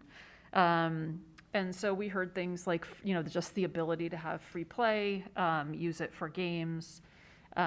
We also asked if respondents would attend more large-scale events there if they happen more frequently. You know, one of the things we've heard is concern that all of our events happen at Plaza Park, people aren't going to come to Oak Meadow. And I don't want to presume that if we build it, people will come. But we had good response in the survey that 82% of the people that responded thought that they would attend more large-scale events if they were there. We also wanted to understand whether this is a space that could be available for rental. You know, would people use it for a private event? Would they use it for a wedding or some other kind of private event if it were available and improved? And 44% of the people indicated they might be more inclined. 42% said they may not, probably wouldn't change how they use the space for private events. So kind of split on that. And with that, we can go to the last slide, which is just me opening up the opportunity for questions and for us to receive feedback on your thoughts on the current concept plan. All right, thank you. Any questions before I go to public comment? Vice Mayor Risto. Thank you, Director Burnham, for the presentation. I did have one question that just popped into my mind when I saw it. Was permeable material considered instead of concrete, and what were the pros and cons of that? I mean, I realize it's a small area, but as soon as I saw concrete on top of ground, I just had that question. No, I think that's a great question. Thank you for asking it. I think it's something we can talk about as we move into the next phases of design. At this point, that we were thinking hardscape concrete, but I think we can consider it. Okay, so we're not locked into concrete. That's the proposal, but we're not. No, the current proposal is concrete. I think we're going to need to balance cost with the different material types. Okay, thank you. Okay, let me ask a question. One thing I've thought of when I read this was what was missing was kind of background information. And I realize that you're new in Parks and Public Works. Hopefully you can answer this question. But we go through a process of evaluating parks kind of one at a time and deciding, you know, master plan for updates and so forth. And how does this fit into our master plan? I recall we recently did some other improvements at Oak Meadow Park. Is this in addition to what was kind of on our master plan program? Is that all that work done? Is this an additional item? Give me a little context to our park master planning and where we are on that. And I apologize knowing that you're new this year if you can't answer it that well. Yeah, and I'm going to need to defer to Town Manager Pavetti for that one. Thank you. I think this is a park where we identified the need for a master plan. And so we don't have a current master plan for Oak Meadow Park. We've been making improvements as we see the need. And then as Director Burnham mentioned, we had a request from the Community Foundation to consider this. And so when we had park grant funds, it seemed like this was an opportunity. In addition, we did modify our facilities use to allow for private events such as a wedding. So we've essentially created the future policy mechanisms to allow us to monetize this if that's still the desire of the council. Okay, thank you. And I realize it's a little off on a tangent, but when I think about this, I try to think about it also in the bigger picture, and am hoping we do a sort of reevaluation of the bigger picture of our parks and which types of events or services are available in the parks. For example, I know pickleball has gotten extremely popular at La Rinconada. Is this an appropriate place to add it? Or do we not have enough parking? Do we not have the right space? But I'm hoping we'll do some more of this sort of larger, big picture. And another thing that we don't seem to have anywhere and used to be at the high school a long time ago is like a sand volleyball court kind of thing. So I'm just sort of backing up for a second, looking at the bigger picture. I mean, I do agree this is a good thing to consider, but want to maybe put in a side request for thinking about the bigger picture also. Let me open this up to public comment since I don't see any other hands from council. I don't see any hands on Zoom. If anybody on Zoom would wish to speak to this item, please raise your virtual hand. In the meantime, I have one card from the in-house audience from Margaret Smith.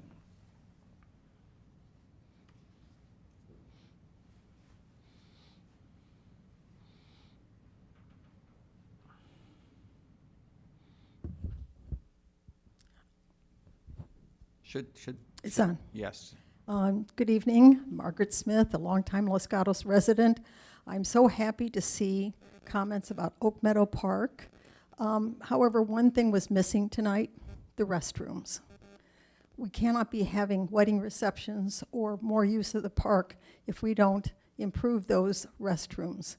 Having grandchildren who were barefoot in the park and having to lift them up as they went into the restroom because the toilets are leaking, that's not Los Gatos. So I just want to put a plug in. The first thing we should be looking at improving is those restrooms. Please get it into the plan someplace. I think it's really important. Okay, questions from council members? I don't see any, so thank you for those comments. I think that's another plug for a master plan. Maybe I'm taking advantage of what I already asked for, but I don't see any hands online or anybody else coming forward, so I will close public comment on item number 10 and come back to council for motion or discussion. Further questions? This is just a receive update, so I don't need a motion. If there's no further questions, it looks like everybody's satisfied with the update then. I will go ahead and close item number 10. So thank you, Ms. Burnham, for the update, and we will move on to item number 11, which is an update in an ordinance related to Senate Bill 9 requirements. Actually, you know what? This is probably going to be a long item, and it's almost 9 o'clock when we usually take a break. So let me suggest we take a break for 7 minutes until 9 o'clock before we start this item.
Okay, let's come back to order. And we've had a break. We're all refreshed, a little bit of sugar.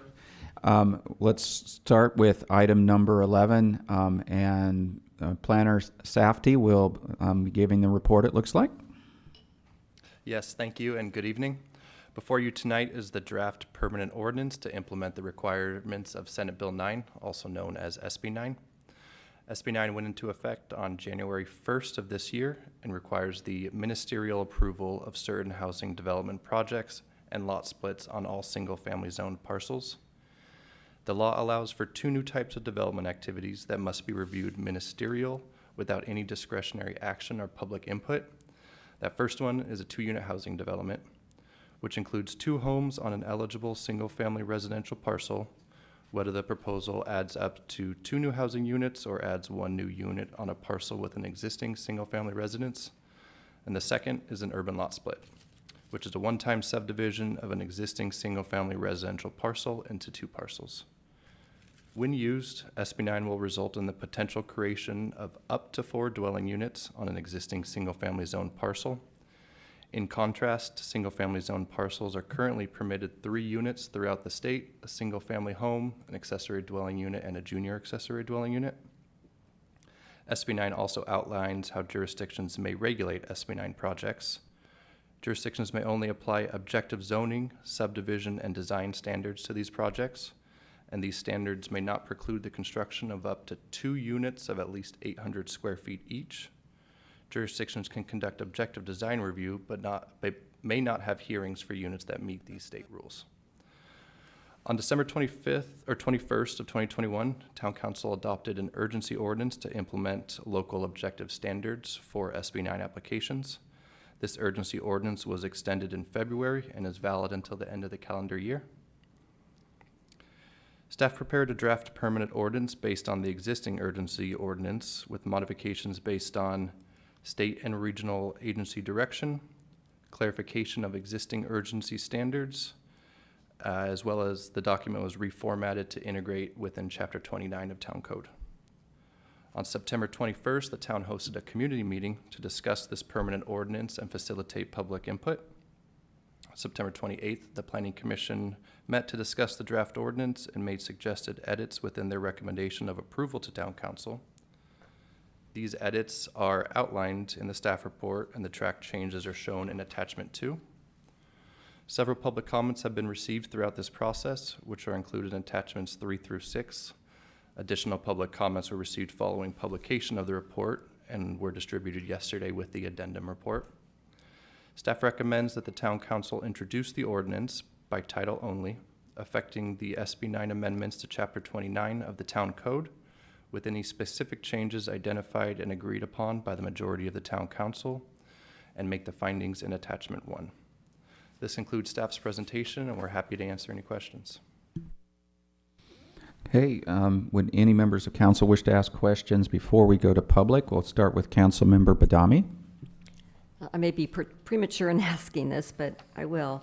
And this is probably for the town attorney. So on an SB 9 project, can we legally require a deed restriction to include an incentive program? I thought there was some issues with that when we discussed this before. I think when it was discussed before, the question was whether the town could require that the second unit be affordable. And the statute doesn't provide that local agencies have the ability to require that one of the units be affordable. But as I recall, the town council was interested in an incentive program to incentivize property owners to have one of the units be affordable. And it's my opinion that such an incentive program would be legal. Okay, thank you.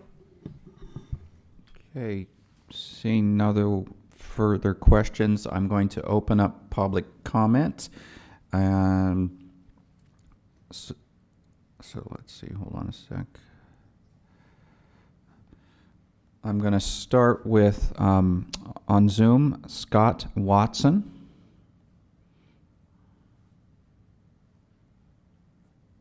All right, hello, this is Scott Watson. I live in the hillside here in Los Gatos. I had submitted some input and I created a graphic. It's on page 349 of the packet. What I wanted to comment on was in the requirements section, there's two items. One is number 7 regarding cut and fill, and this looks like it's pulled over pretty much verbatim from the standard building code that the town of Los Gatos has. And then item 8, which is building sites. And so building sites requirement contains a restriction on not building where the average slope is exceeding 30%. And so I wanted to comment on that because to me, the 30% slope requirement is not in the code on standard development as I understand it. But I wanted to note that I think that the section 7 limits on cut and fill, especially the 8-foot cut, kind of provides a similar constraint on development in the hillsides that is proportional to that slope. And so my graphic on page 349 shows that, you know, when you have perhaps a 29 or 30% slope, your uphill to downhill width of the building is going to be constrained by that 8-foot cut to about 28 feet. And if you can fit a second story with the 5-foot step backs on either side, then you're going to be constrained to 18 feet. But then as you increase the slope of the site, if the site has a slope of say 35%, then that width would reduce from the 28 feet down to 23 feet. And that's only like 13 feet on a second floor. And then as you go to like a 40%, then you're like 20% or 20 feet wide for the first floor and only 10 feet wide for a second floor. So there's a natural restriction that the 8-foot cut allows. But the point is I think that the section 7 covers it, and the 30% slope is not really needed in the building sites, paragraph 8. All right, thank you. Any questions for Mr. Watson?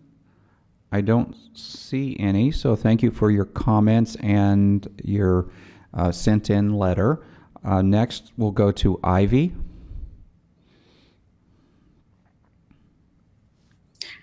Hi, good evening. I'm a resident at Hillside, and I would like to comment 4 items. The first one, I like to follow up the 30% slope restriction. I have checked with 4 other cities to see if they tighten the slope restriction on the SB9.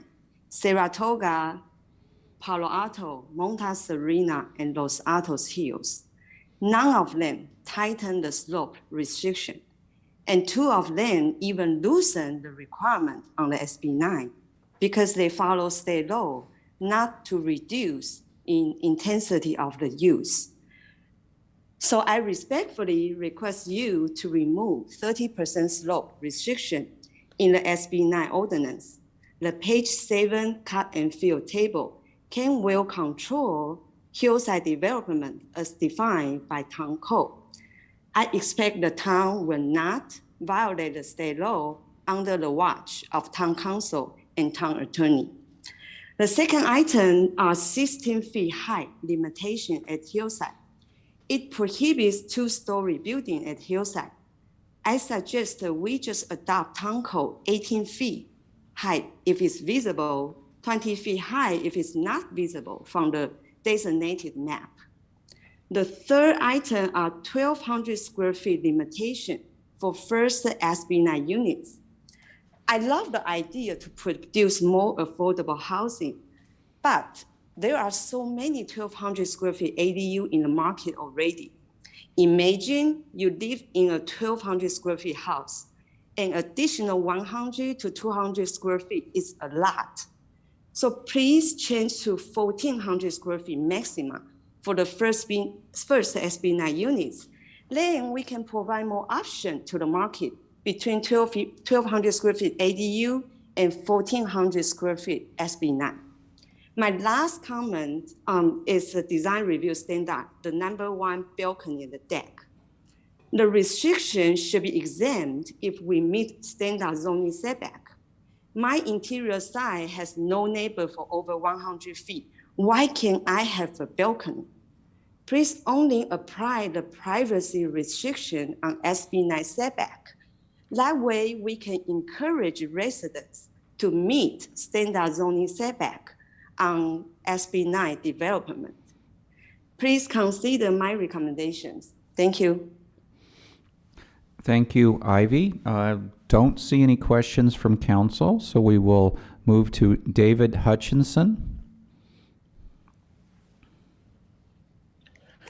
Hi, my name is David Hutchison. I live in Los Gatos Hillside Zone also. I offered written public comments on SB9, which are in the agenda packet. As a brief aside, there was one public comment by somebody named David. It was not me. It was disrespectful, and I only offered, I think, helpful comments. Moving on, some of my comments were addressed in the Planning Commission review. For others, I don't feel like they were discussed or understood, or the point of the comment was understood. So I'll limit my comment today to 3 items. Number 1, 30% slope. To my knowledge, this particular item was not discussed in the Planning Commission meeting that I listened to. I agree with previous commenters, both of them, that the cut and fill rules already provide the practical limit here. We don't need another 30% slope rule. I believe this 30% likely came from the Hillside Development Standards and Guidelines. But even in the Hillside Development Standards and Guidelines, the 30% number there is not worded as a hard threshold above which you're breaking the law. Quoting from the Hillside Development Standards and Guidelines, it says topography with an emphasis on slopes over 30%. So there's emphasis placed there on helping people to choose the least restrictive development areas, which are generally under 30%, but the wording does not indicate that it's a binary threshold. I request that we remove the 30% slope rule and let the cut and fill table, which is in the draft ordinance, we let that govern. Number 2, privacy restrictions. So currently, the previous commenter mentioned the balcony, that she can't build balcony despite the fact she has no neighbors for 100 feet. It's my understanding that planning has provided for step back restrictions, so all 4 walls of the second story must be stepped back by 5 feet. And the balcony restriction such that you don't have somebody build a tall house that's looking over the neighbor's fence into the neighbor's pool, and that would be privacy invasion. It stands to reason that this restriction of 5-foot step back should only be required when somebody is close to the sideline, like they're 10 foot from or less, or 20 foot or less from the property line. If this person is respecting the base zone setbacks, there's no reason to apply a step back for the second story of 5 feet. What you end up with is a small block on top of a big block. Something's wrong about the aesthetic there. Additionally, nobody builds houses like that. There are houses with step backs, but rarely on all 4 sides. I worry that this will lead to actually a brand of building where people will point to that in 20 years and say that's an SB9 building. That's what they look like, because this is how we've made us build them. So it's also artificially limiting to the second story. You end up with a very small upstairs, and as you know, it's less expensive to build out than up. And that's all I've got time for. Thanks. Thank you, Mr. Hutchinson. I don't see any questions for you. So I'm going to go to people in the room now for this item. Let me start with Russ Knitster. Thank you. I'm Russ Kneister. I'm a resident of Los Gatos. I actually live in a split lot. So based on my experience, I have some suggestions for the rules for split lots based on things that in hindsight might have been able to be done better. But this was a special deal that the developer got for the split lot, so there was no program to follow at that time. But the first thing is with the floor area ratio rules, essentially my neighbor and I, who is on the other half of the split lot, have about 9,583 square feet a lot that allows us through the formulas to each have a 1,500 square foot house. Now, it appears to me that most of the developments going in are basically allowing much higher square footages or floor area ratios. The one down the street from us came in at 84%. The townhouses all around us are sitting at 40 to 50%. So one suggestion would be to jack up the FAR for a split lot and just keep the restrictions on the lot area coverage and the height and the setbacks, because that'll keep the aesthetics in good shape. But it'll allow you to get a little more house. Now, the reason why is it good to have more house? Well, obviously we're driving towards having more capacity within the housing with all these townhouses we allowed, or like the new units by Lark. And so why not allow that on a split lot as well? So basically the difference is like basically another bedroom or two. So you could have multi-generational family living in the house. With a 3-2, it's pretty tough to do that. So with a 4-3, whole different story. And that would give us more capacity.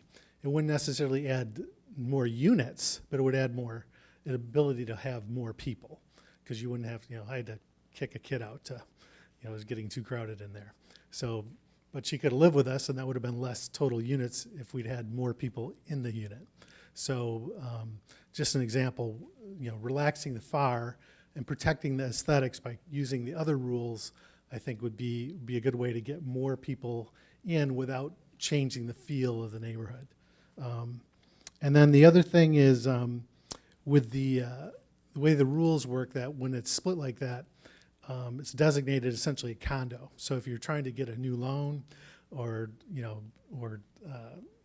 when you're selling your house, it's not perceived as a detached single-family house, but it is a detached single-family residence. So it'd be nice to be able to just have it designated that. I know there's got to be some tracking to make sure they can't split it again later, but those are two things that living in a split lot that have been challenges. So the fact that it's designated as condominium is a huge pain, and then just the floor area ratio basically is inconsistent with the much higher floor area ratios we've allowed for lots of other types of housing. So thank you. Time is up. You do have two questions. We'll start with Councilmember Badami. Thank you. So with a 1,500 square foot house, did you consider what a lot of other people do with new construction, is that you get more house with below grade square footage? Well, I moved into an existing house. Okay. So and basically the way they, the amount of space the two houses take on a lot, without changing that one bit, you could easily add a couple of rooms. Mm-hmm. They deliver to fit the 1,500. There's just a lot of so-called wasted space. Like my neighbor has a 2-floor living room. It's 2 floors high. Well, you could just put a floor in, boom, you have a huge bedroom upstairs. So that's an example, the FAR versus the lot area coverage. Okay, thank you. And a question from Councilmember Hudes? It was the same question. Okay. Vice Mayor? I actually have a question for the town attorney. Thank you. Regarding the condo, with an SB9 lot split, would each of those properties, or if someone did an SB9 lot split and built 2 houses, is that considered a condo, or would those become 2 parcels? They become 2 parcels. Oh, excellent. Okay, so this is a different, okay, thank you. Mm-hmm. Councilmember Sayak? So the home that you purchased, is it on an SB9 lot? No, this is before SB9. It was developer got permission to split 9,600 square foot lot. Okay. To make it, so basically there's 2 houses, they're single family, they're not connected, they're not a duplex. So it looks like 2 houses with modest yards. It would have been, if it was 1 house on that lot, it would have a huge yard. And so it was a pretty good idea to split the lot. They look like nice houses. But technically, basically it's considered a condominium, which is crazy. Okay, thank you. Looks like that's all questions. Thank you for your comments. Next up, Christopher Bajorek. I think I have it correct today. Yeah, you hit it right on. Good evening. I spoke at the last meeting where I raised a concern about the rigor with which we will enforce the intent to occupy once the property is split. And I read the final proposal before last week, and I still continue to be concerned about whether the ordinance is rigorous enough to enforce that intent to occupy clause, part of the ordinance. My fear is opening the town to speculators and, you know, industrial developers who will come in, purchase lots, provide some form of promise that they will occupy one of the units, split the lot, and sell both of them. What drove me to be concerned about it is the example I cite in my letter. It's in your attachments, where there's a live case going on where somebody submitted an email to the planning department saying, I'm living there, but no, they rented the house they intend to occupy while they're splitting the property into two lots. So I reiterate my concern about the intent to occupy lot clause. I think you need to demand something more than just an affidavit. I think you need to have some form of certification that it actually happened, right? It's to be tuition free at the UC system, you need to prove residency in California, right? We should somehow demand proof of occupancy in order to properly approve a subdivision of a lot. And I think we should also spell out what the consequences are. What happens if I do this? What happens to me if I submit a promise that I will subdivide my lot and I just don't do it? I mean, I don't reside in the house. What's the penalty? The ordinance is completely silent about such penalty, and I think that's going to cause trouble for us as a town. We're going to turn a town that's been a paradise for residents into a town that's going to be a paradise for developers and speculators. And that's what I'm afraid of. It's going to completely alter, if we don't address this correctly, it's going to potentially alter the character of the town. Okay, thank you. Looks like you do have a question, Councilmember Hudis. Thank you for your comments, and I think we'll be exploring this a little more deeply with the town attorney later. But are you aware, or have you looked at the affidavit of intent to occupy that the town is requesting? Have you seen that? No, I haven't had a chance to see it. Okay, thank you. Okay, looks like no more questions. Thank you, Mr. Bajorek. Next up, I have Eric Wade.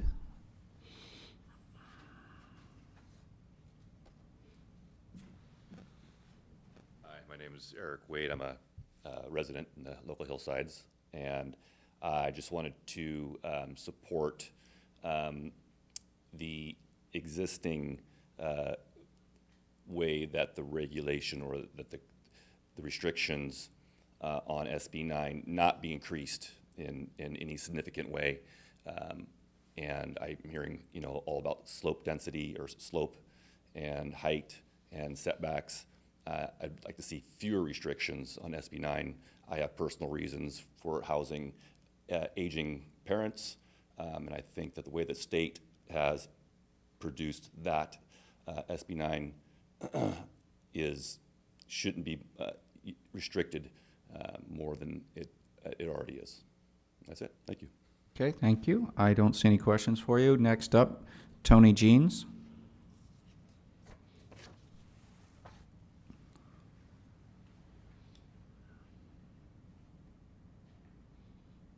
Good evening, council members. I think the Planning Commission and staff have done a really, really good job coming to you with the draft ordinance that is in front of you now. So I think almost applause is necessary. There are a couple of small things that I would like to touch on. Flag lots will be created through SB 9. That's one of the options. And one of the things that you have to look at is what on earth is the front of a flag lot, the rear lot on a flag lot. We all understand what a front is when it's on the street, but on a rear property, I think you have to do what most other jurisdictions have done, which is said there is no frontage, there is no front, and that the front is treated in exactly the same way as the side and the rear. That gives flexibility to move the house to the most appropriate place on the property in the back, avoiding trees, trying to stay within whatever parameters there are, trying to find the best place to put the house. There is obviously no requirement for a front setback. You're not trying to deal with the street aspect. So that was one. So I would really like you to consider that. It wasn't considered by the Planning Commission. The step back for the second floor, I think, is very important for privacy on the side and the rear. I think it is absolutely unnecessary on the front and the side abutting street. And in fact, I think if you do not change the rule to allow, for example, a nice gable on the front of the house, then you're throwing away a lot of nice designs that could result. And I agree that privacy issues, anything to do with privacy, should be retained, but the front and the side abutting street should be allowed to have not a 5-foot setback. Keep it on the side, but not at the front. Those are the two main ones that I wanted to bring up. I think most of the other stuff is fairly well covered. I would go for an 18-foot height limit in hillsides, not 16. But you know, that is an item that I think you have to deliberate on and other people have commented on. Thank you. Okay, I do have a question for you. In your list that you sent us, number 5, you talked about minimum lot width of 20 feet except access corridors to flag lots. I thought that was changed already to 12 feet, I think, but you wrote this after the changes, so. Yeah, okay. One of the things that remains in section 2110.050A3, it says the minimum lot width of a lot should be 20 feet. What if you do a 12-foot access corridor? It's not 20 feet. So I think you should say, accepting access corridors, by all means keep it at 20 feet. But if you have an access corridor that is not an easement, if the rear lot owns the access corridor to the front, and it's 12 feet wide, which is now allowed, then you should at least say the minimum lot width except for access corridors. It's just pedantic, and I'm sure it won't be policed, but if you want to get it right, get it right. Okay, I think I understand. Thank you. Other questions from council members? I don't see any, so thank you. Thank you. All right, I'm going to go back on Zoom to Lee Katana.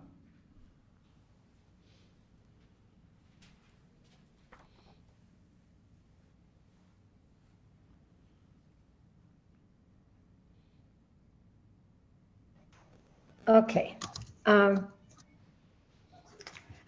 have a number of questions. In fact, the more that I read this, the more that I have questions, the more that I look at other related legislation, I get even more confused, but I'm going to concentrate on just a few things. First, we have a separate document for hillsides. I think we should have a separate section in this document that just applies to hillside residential units that are as identified on the hillside map area in the hillside standards. it's confusing when they're just thrown in with everything else. Secondly, I need some better understanding of what it means to be allowed to have a separate conveyance of a unit as long as it's constructed to meet the requirements. Does that mean that if you keep one single parcel and you build whatever you're going to build up to the 4 units that you're allowed, that those can all be separately conveyed, even if they're an ADU unit or a junior ADU unit? As far as driveway corridors, I think you have to separate hillsides from standard R1 lots, and that the driveway corridor, whether it's in fee or an easement, should not be included in the calculation of the lot size when you're determining FAR. And my most important thing is that it's not clear to me how that if you're doing a lot split or if you're doing something other than under the 2 lot on the original parcel, that you can do that under the objective criteria and then say, oh, now I don't want to use it when I build the house. And that's, to me, how I'm reading this ordinance, and it doesn't make any sense to me.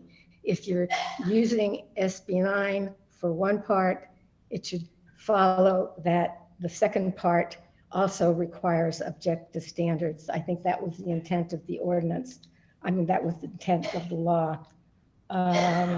Also, as far as, I agree with Tony Jeans on the flag lot in the front. I agree with him on what you consider a front side or setback or rear side. And I think I also agree with him on the 18 feet in the hillsides, but that could be taken care of if it was done in a separate section. But mainly I object to being able to do part of it under objective standards and then decide to build under discretionary standards. The whole point, I think, of SB9 is not only to have more houses, but smaller houses, so there's a greater variety of size and cost that's available to the public. And I guess So your time is up, Ms. Ms. Quintana. Please wrap up. I did. Okay, thank you. Any questions for Mrs. Quintana? I don't see any, so thank you. I have no more hands raised on Zoom. I've got 25 attendees, but no more hands raised. And I'm out of cards in the room. Would anybody else wish to rush forward and speak on this item? Not seeing any. I will close public comment on item number 11 and come back to council for questions and discussions and a motion eventually. I can start off with some questions since I don't see any hands jumping in. I wanted to ask a question about the flag lot. So we're talking about what's a front setback on a flag lot mean? And we got a drawing picture from Mr. Jeans or somebody else about showing the difference between the house in the front and then the split lot in the back and a big gap between them as the front lot setback. Is that what's accurately in the ordinance? Thank you for the question. So the ordinance actually does not specify one way or the other right now. Generally, with vacant lots, it's almost a case-by-case determination on where the front is. I do agree with the drawing that that is how I would initially determine the front setback. Okay, thank you. And second question. Oh, did Ms. Armour want to add to that? Please. Thank you. Yes, I was wanted to confirm that the standard practice would be that property line that is most parallel to the street and closest to it would be considered the front property line for the purposes of the required setbacks. Okay, thank you. And then second question, there's this question of 16 feet versus 18 feet. And in the staff report, it says that, if I remember correctly, Planning Commission decided to stay with 16 feet for the consistency within the SB 9 ordinance, I think. But on the other hand, it's, so we're talking about in the hillside areas, but it's not consistent with usual hillside guidelines. So it seems to me you could call 18 consistent, or you could call 16 consistent, depending on which one you're going with.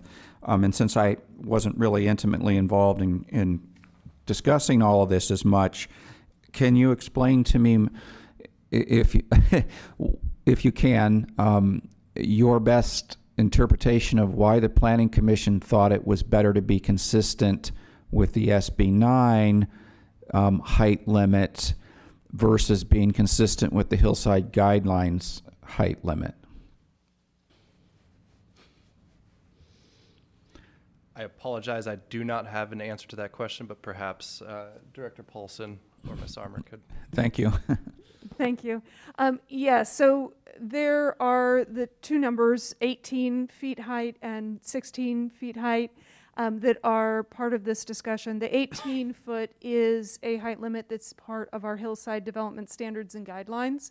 And if council would like to use that for the homes in the hillside zones, we could do that. The reason that it was drafted using 16 feet for both cases of those in required setbacks and those in the hillsides was to simplify the SB 9 ordinance.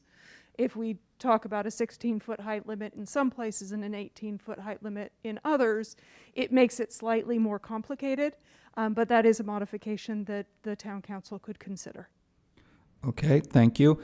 One more question, I think. So there was a comment about a 25-foot driveway requirement versus 18 feet before a garage, and I was trying to, think through. I know, for example, we want 18 feet before a garage so that if somebody's waiting for their door to open, they're not in the street blocking traffic. But trying to figure out why, if there's no garage, you need a 25-foot driveway. Thank you for the question. So this item was carried over from the urgency ordinance. It was not a new item. So perhaps Planning Manager Armour, who was more involved in the urgency adoption, could address that. Thank you for the question. I'll need a moment to take a look through the ordinance to see where those two numbers are used. Okay. Let me see. Do any other council members have questions at this time? Councilmember Hudis? I had a couple of questions about notification. This is an interesting area because the term ministerial is used, and sometimes I've read that definitions of ministerial say that this is development that occurs without a hearing and without notification. But when I read the state guidelines or the fact sheet on SB 9, their definition of ministerial did not specify that there could not be notification. It's actually an issue that a number of residents have talked to me about, and before I go, asking for motions and things, I wanted to get the town attorney's idea about this. Is it possible to do notification when an SB 9 development is occurring, even though it's not prohibited in the state guidelines? Yes, it's possible to do the notification, but we'd want to think about setting expectations for the public because it is a ministerial decision, so there will be no public hearing and no public input. So it would be notice literally for notice's sake.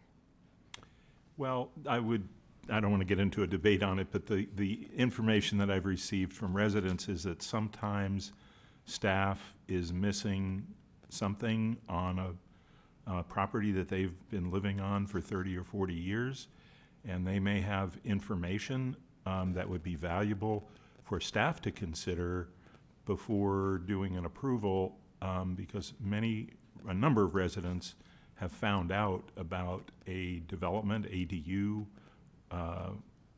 development when the construction is going and they have not been notified. So I would like to maybe discuss that later when we're in the discussion session, but there are reasons other than the fact that there's no hearing that it might be valuable for residents to be notified. So it's good to know that it's available.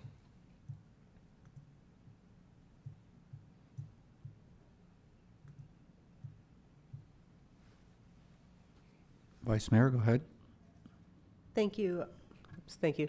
Well, it made me think of one thing that my understanding is the SB 9 projects. I don't know if it'll be lot splits, will be on the pending projects page. Is there some way that we can, well, we'll figure this out later, but I was thinking, not a lot of people know about looking there regularly, and one of the aspects that we've lost, and I believe it was because the employee who did it, we don't have that expertise right now, was in addition to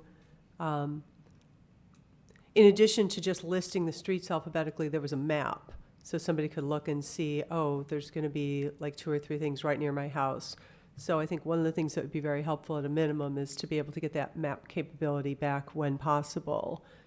Because to me, I might look at a street, but I don't know what the street is behind it or, perpendicular to it. And a project there might impact me just as much as one on my street. So that was one thought. But the question I have for the town attorney is, in terms of intent to occupy, what tools does the state give us? I mean, I know, for example, the school district used to have to routinely try and check addresses to make sure people who said they were in the school district actually lived there. And I know that that's an imperfect thing. I don't see that we're going to be able to hire somebody to just go and knock on doors and make sure someone's there. But does the state give us tools? After this came up at the last town council meeting, I reviewed the legislative history of the statute and also checked to see if the town could be more restrictive than what's provided for in SB 9. And as you know, SB 9 provides that local agencies have to require the affidavit stating that the owner intends to occupy one of the lots. And there's also language in the preamble to the statute that says cities do not have the ability to be either more or less restrictive than that requirement. So cities are left with the option of, the mandate of requiring the affidavit. And then there's discussion in the preamble of how that will be enforced. And the legislature discusses that it can be enforced with a criminal prosecution for perjury. And that's the only remedy that was discussed by the legislature. Go ahead. As a follow-on, so then who follows up with that? Is that under the jurisdiction of each individual municipality? It's not done at a state level? It's not done at the state level. It was left to local jurisdictions. An unfunded mandate? Yes. Councilmember Hudis? Yeah, I just wanted to follow up on the occupancy because, I had a chance to read a couple of other, and that's why I asked a couple of other intent to occupy statements.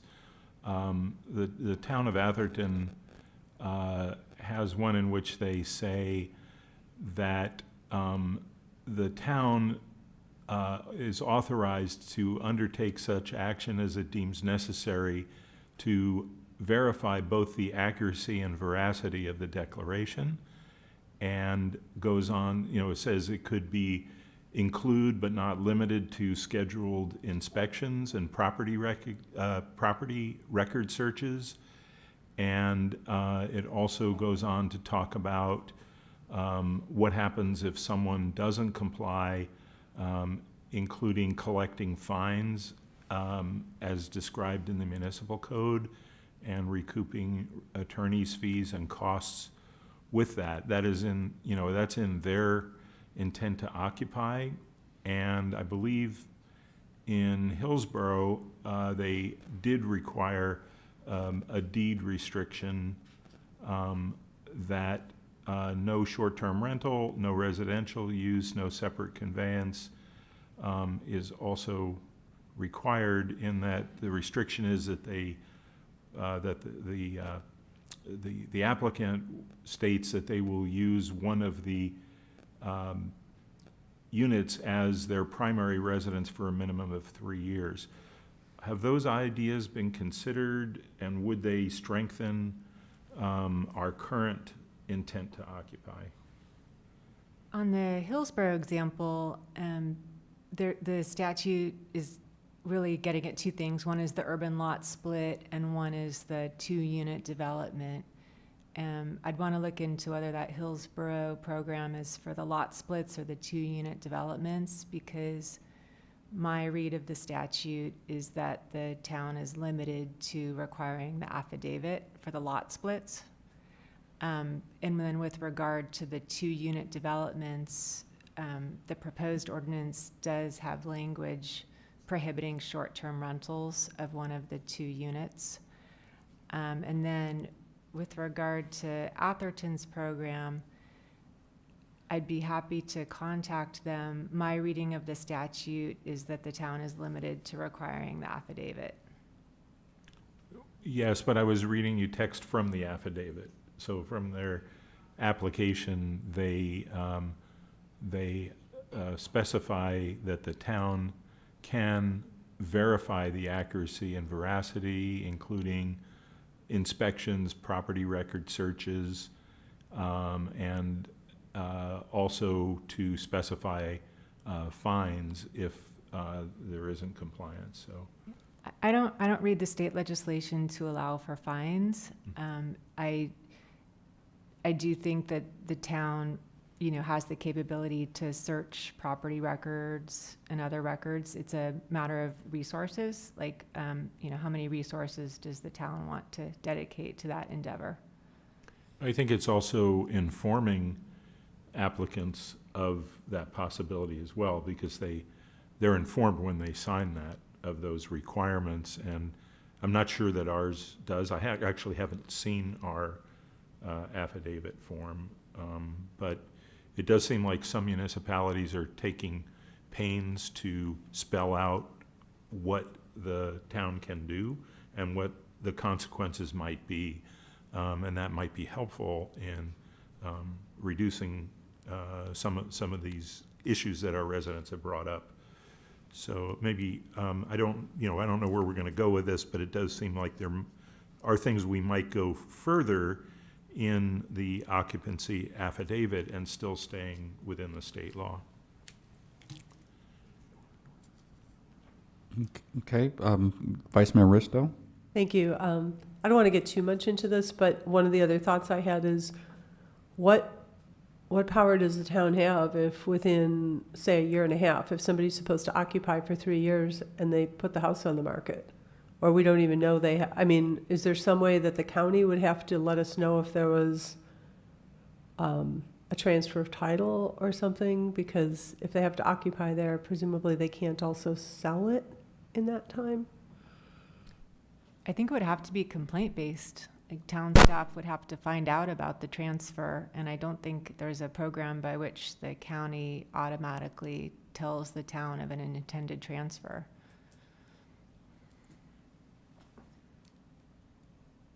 Okay, let me ask one more question, or at least subject question. So on the second floor setbacks, it looks like we're requiring a 5-foot setback on all sides of the house. That seems unusual. We wouldn't normally do that. I understand that this is supposed to be ministerial review, so maybe we've added. Normally what we would do is probably consider, a side of the house might not have setbacks if it's placed far away from its neighbor or isn't visible. We might more often ask for setbacks in the front to keep the massing down of the house. we've already limited this to 1,200 square feet, so I don't think there's going to be a large mass. So I'm trying to think through what makes sense for setback requirements, whether, there's a request that I think Mr. Jeans said interior, sides, and rear. And I'm trying to also think, well, does interior side just mean between the house that was part of the lot that's now been split, or the second house on a lot is now being built? So in other words, the person that owned the first house is building the second house. So it seems to me they don't need to be required to have a setback, and I would call that the interior. It seems to be it's more important to potentially be a privacy kinds of thing if the setback is close to a fence next to somebody else's house that don't have a say in the design. So I'm trying to think through this a little bit, and maybe you can help me out on what. There's probably a couple questions there. What does interior sides mean, kind of thing? Thank you for the question. If I skipped one of your questions, please interrupt me. So first off, the 1,200 square foot limitation is tied only to the first residential unit. So they could always, and we have seen larger 2-story buildings come through. The step in was intended to, just like you said, protect privacy. With these reduced setbacks with SB9, you can get 4 foot in the side and the rear. So encouraging or forcing that step in would therefore protect privacy to a certain extent. And there was one more piece to your question. I was kind of asking I'm asking you to interpret what Mr. Jeans is saying, so maybe you can't, but he says interior, sides, and rear. What does interior mean? Is to me, interior is between the house that is having the new one built, but I'm not sure. Yeah, so interior side is a standard side yard setback. The opposite of that is street-facing side setback. So on corner lots where you have both a front and a street-facing side yard setback, those are different standards. But generally, on a normal lot, it's going to have 2 different 4-foot internal side setbacks. So it'd have 2 internal sides and a rear and a front, and he's suggesting just have it on the interior and the rear unless it's a corner lot, in which case only one interior, it follows that rule. Exactly, and I believe the intent was you don't have those neighborhood concerns if you're facing a street. Okay, thank you. Councilmember Hudes? I wanted to talk about the hillside for a little bit. In the urgency ordinance, hillside residential was excluded, and now it's being included. Is that correct? That is correct, based on direction from the state. Okay, so I wanted to go to that direction from the state. I read it in, again, I think it was their fact sheet or something. Is that the law? And that's really, I guess, a question for the town attorney.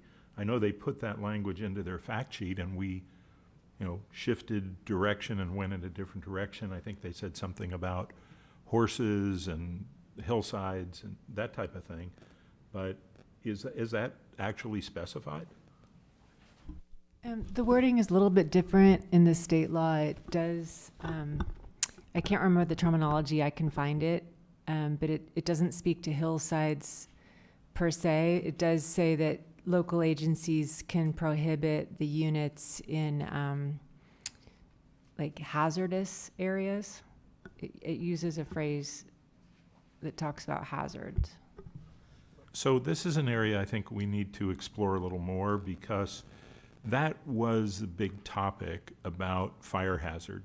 And we kind of fell back because the state law, as it came out, said that fire hazard severity zones were exempted, but then there was this giant loophole that followed it that said, well, if you follow fire code, then they're not exempted. And I'm really concerned about this as a safety issue, increasing density, particularly on streets that are narrow, and we know we have vegetation problems on these streets. And so, and I know we've shifted direction completely on hillside, but I wanted to really understand whether that was a legal requirement that could not be challenged, or whether it was something, because I can tell you that, there will be wildfire, and there will be wildfire in places where we've increased density. And I'm concerned about lawsuits, and I'm concerned about safety. And I want to make sure that we're exploring every possible avenue that we might have to keep our hillside safe as the density is being increased there.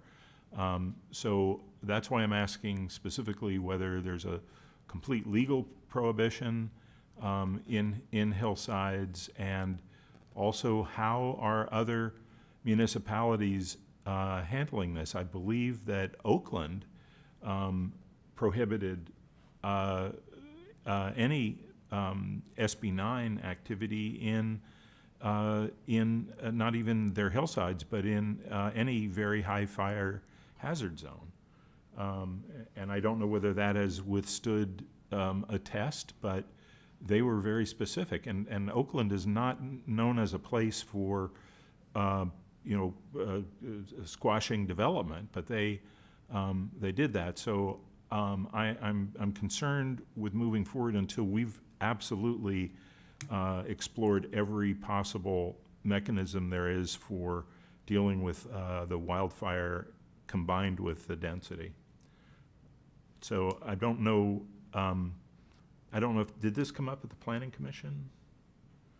No, okay.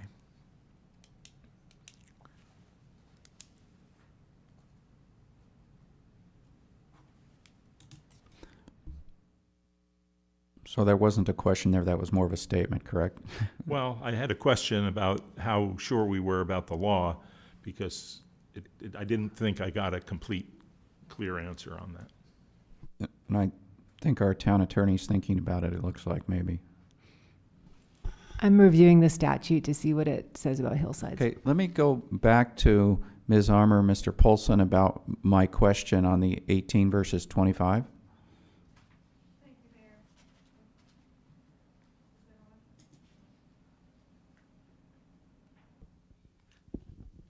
The color of the light has to change.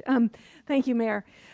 Yes, back to your question about driveway length, it looks like this is actually an inconsistency in the ordinance, and we would recommend, there is one location under section 2910 632, section 2, for driveways, there is a requirement that there be a minimum depth of 25 feet measured from the front property line, whereas in section 16, there is a table of setback requirements which only shows an 18-foot setback requirement. So we would recommend that those be, one or the other of those be modified to be consistent in the use. In addition to your question about step backs for the second story, I did want to add that the discussion by Planning Commission was both about the potential privacy impacts as well as minimizing the visual impact of a new second story in some of our neighborhoods that are consistently one story. And so that was why they determined to retain the step back requirement for all facades, including the front facade. Okay, thank you.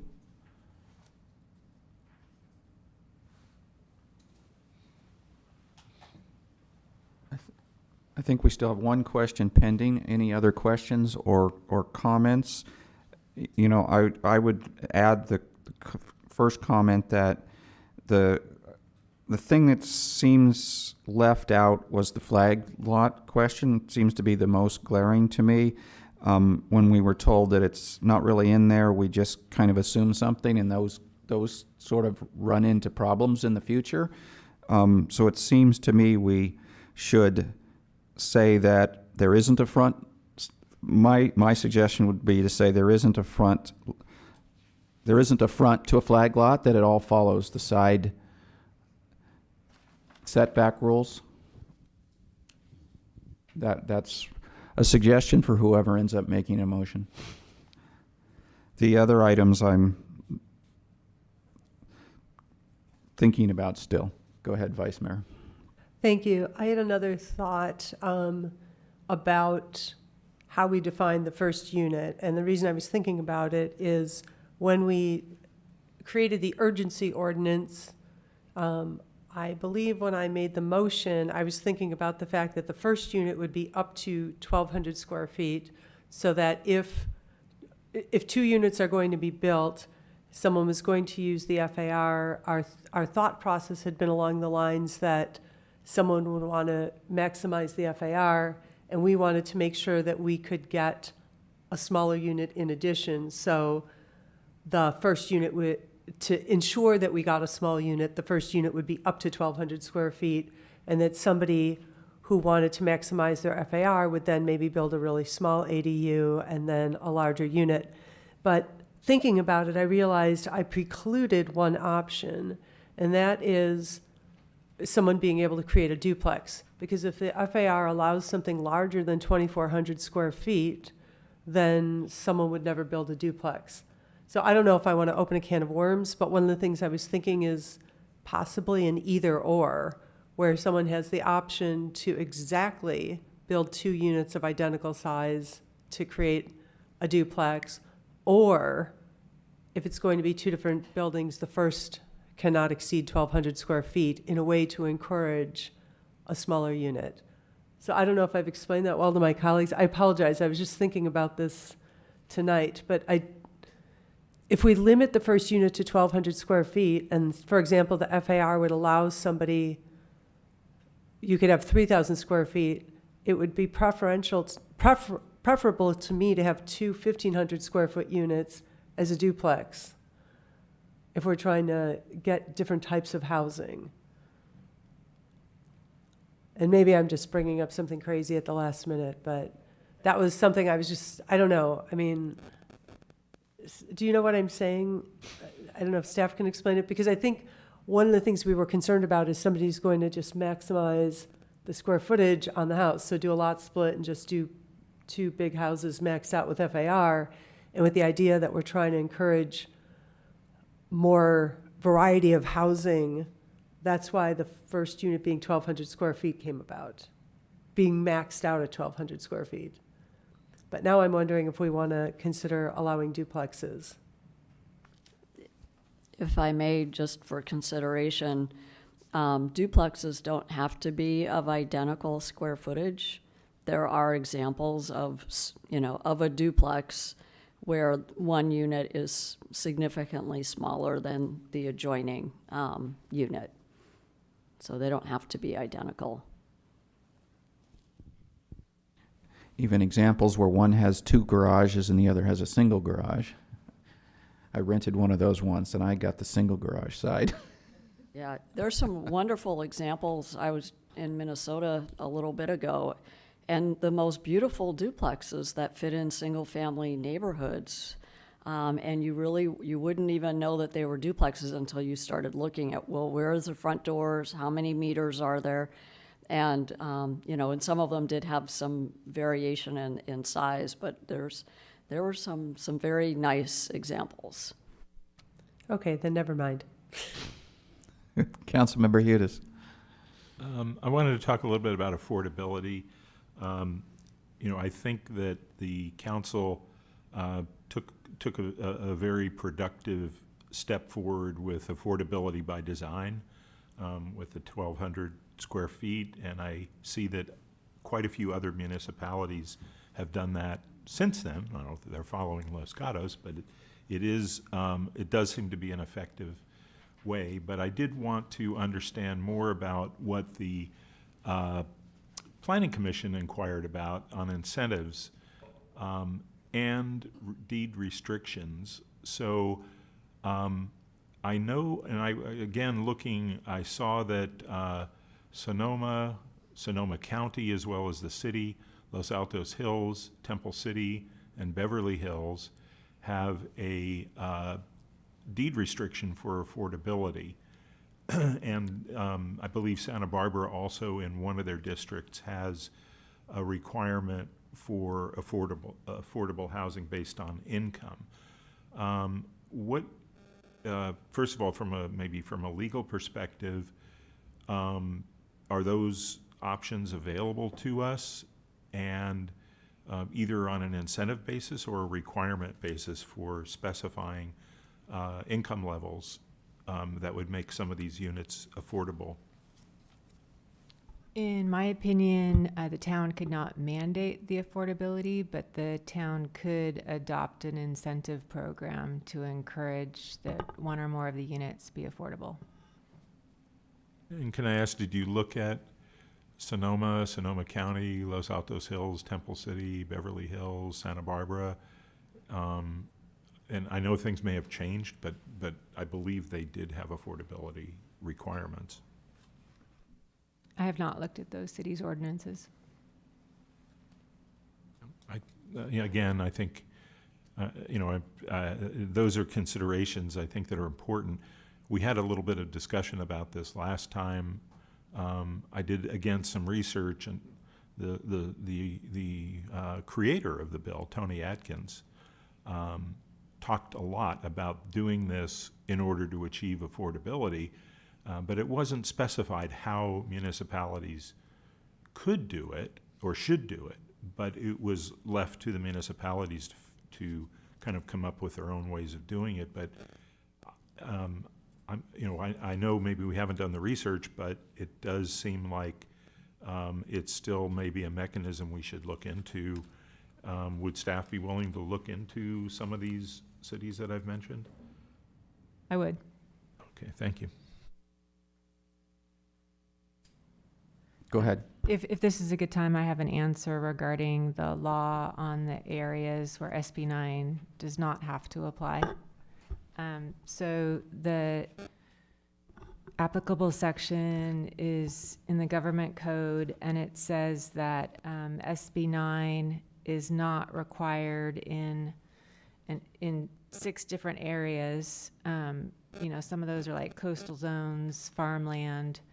The one that's applicable to Los Gatos is SB 9 is not required within a very high fire hazard severity zone as determined by the Department of Forestry and Fire Protection, or within a high or very high fire hazard severity zone as indicated on maps adopted by the Department of Forestry and Fire Protection. And currently the draft ordinance doesn't have an exclusion for those areas. Is that right? I think that's correct. As proposed. My understanding was that it started off saying that, and then somewhere it says, unless they've done all of this extra hardening of the house kind of thing. And that's, Mr. Hudis mentioned that earlier, and that's why I kind of laughed that it seemed like a joke that they put that in there and then negated it. So are we sure that there isn't a clause somewhere that basically kills your ability to take it out of the high fire zones? Mr. Hudis, go ahead. Yeah, I believe this came up in our last hearing, and it caused a lot of confusion when the law came out, but just further along in that same paragraph, it has this giant exception, which basically says if you comply with, the county fire codes, then you can't remove it. But I did find one other location where they said they did come up with something at the staff level that says that staff can invoke an issue of safety or danger on a case-by-case basis. And so I'm wondering if that maybe is some language we might be able to add regarding fire safety. I'll try to find that language. Actually, I think I found it in the Santa Clara code, and the Santa Clara regulations also offered us something else on.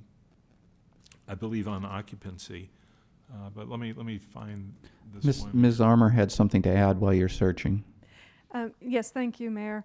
I wanted to share that when we do look at the draft ordinance, there's a section 2910-620, which lists the eligibility And so it lists, includes a number of exclusions, including the very high fire hazard severity zone, which you were discussing.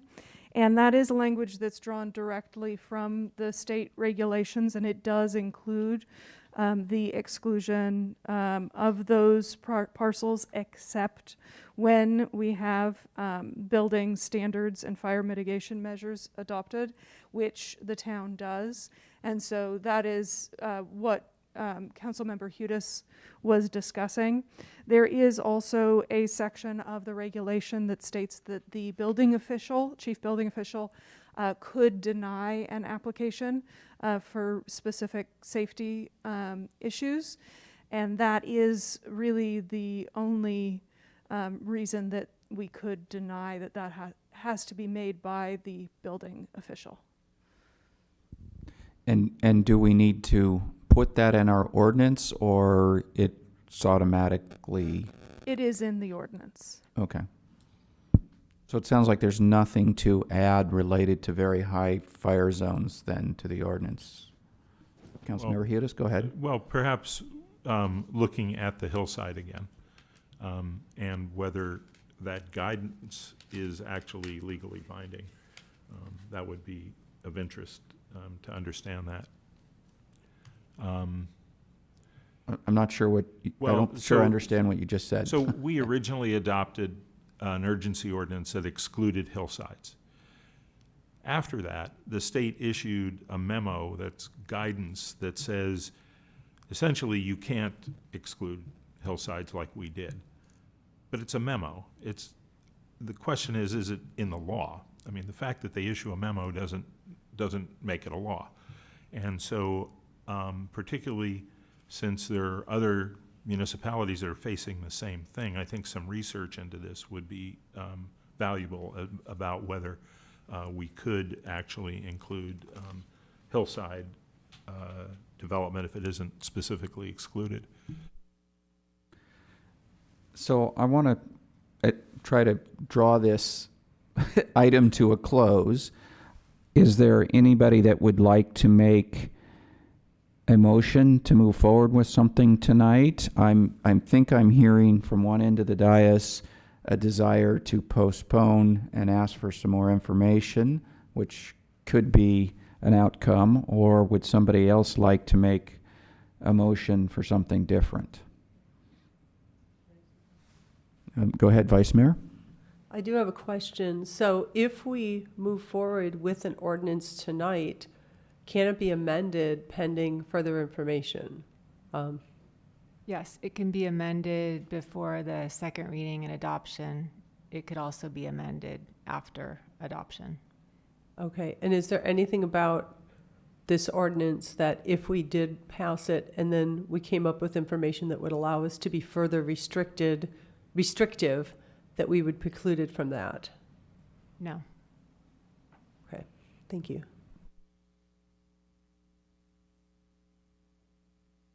Go ahead. One more question. I mean, our urgency ordinance expires soon, correct? I mean, it sounds like we have to do something. The urgency ordinance expires at the end of the year, and so the town should have a replacement ordinance that's effective by then. Okay, thank you.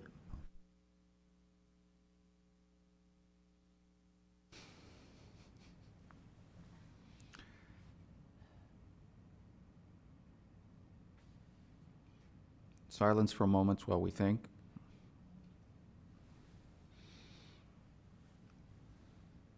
Well, I'm trying to figure out, because I have some changes that I would like added to the recommendations in the staff report, and I'm not positive that we went through all of the items that came from the Planning Commission, some of which were recommended for adoption and some weren't. I guess I could ask staff, have we gone through all of the items in that section of the staff report? No, you have not, but it's, it's up to town council which items they would like to discuss.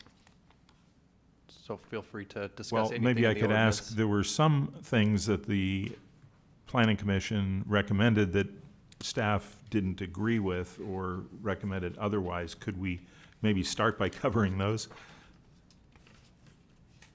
And just to add on, those two specific sections were related to the easement or in-fee nature of a flag lot and whether or not that pole piece of the flag lot counts when you calculate minimum lot size and maximum floor area based on that gross lot size.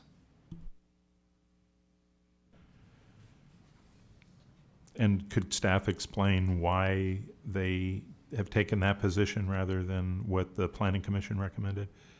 Certainly. Thank you for the question. That was simply for consistency with town code. Right now, we do not include the pole piece, the access corridor, when calculating those two numbers. And Planning Commission recommended loosening these standards so that you benefit from all of your lot and not just the usable portion. Was that the only one? That I'm thinking of right now, but give me a second, please.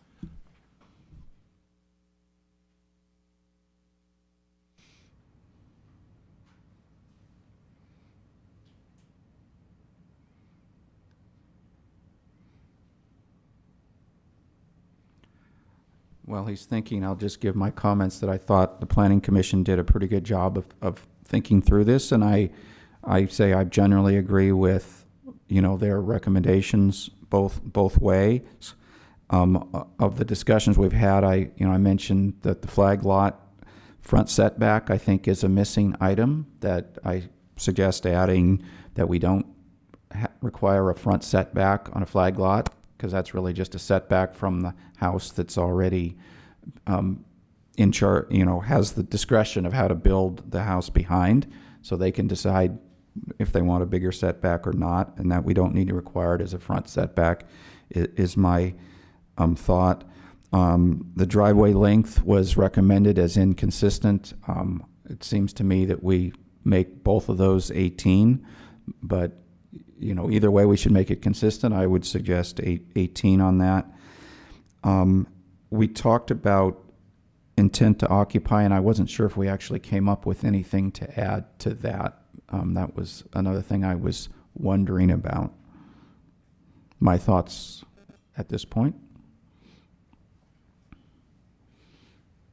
Mr. Hudish, you had, I think... could take a stab at a motion. Sure, go ahead.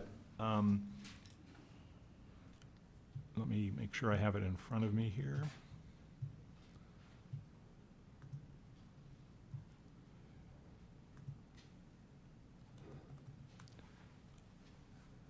I move to approve the recommendations of the Planning Commission for the modifications to implement in the permanent ordinance, SB9 ordinance. I wanted to add a few things to that, and that would be no front setback on flag lots, driveway 18 feet,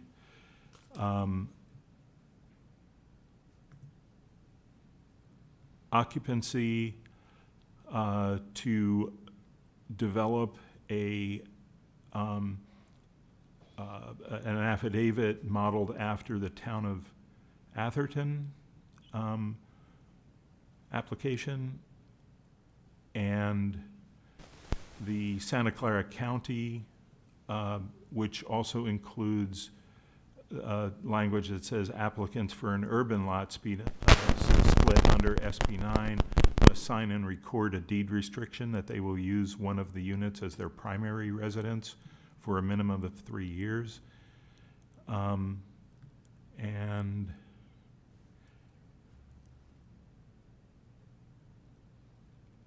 I think the fire hazard is going to need some more work, so I don't want to put it in the motion at this time, but I would really like to come back to that, within 3 months or so. And let me see if there's anything else. Occupancy. I would also, within 3 months, like to come back to the affordability models. And by looking at what other municipalities have done. And on notification, to include standard notification that we do on regular development. I'm happy to explain that, but I don't want to confuse the motion right now. I wanted to just be clear about what's in it. Okay, looking for a second. Go ahead, Councilmember Badami. I'll second the motion. Let me ask a question. So there was one other thing I didn't really cover was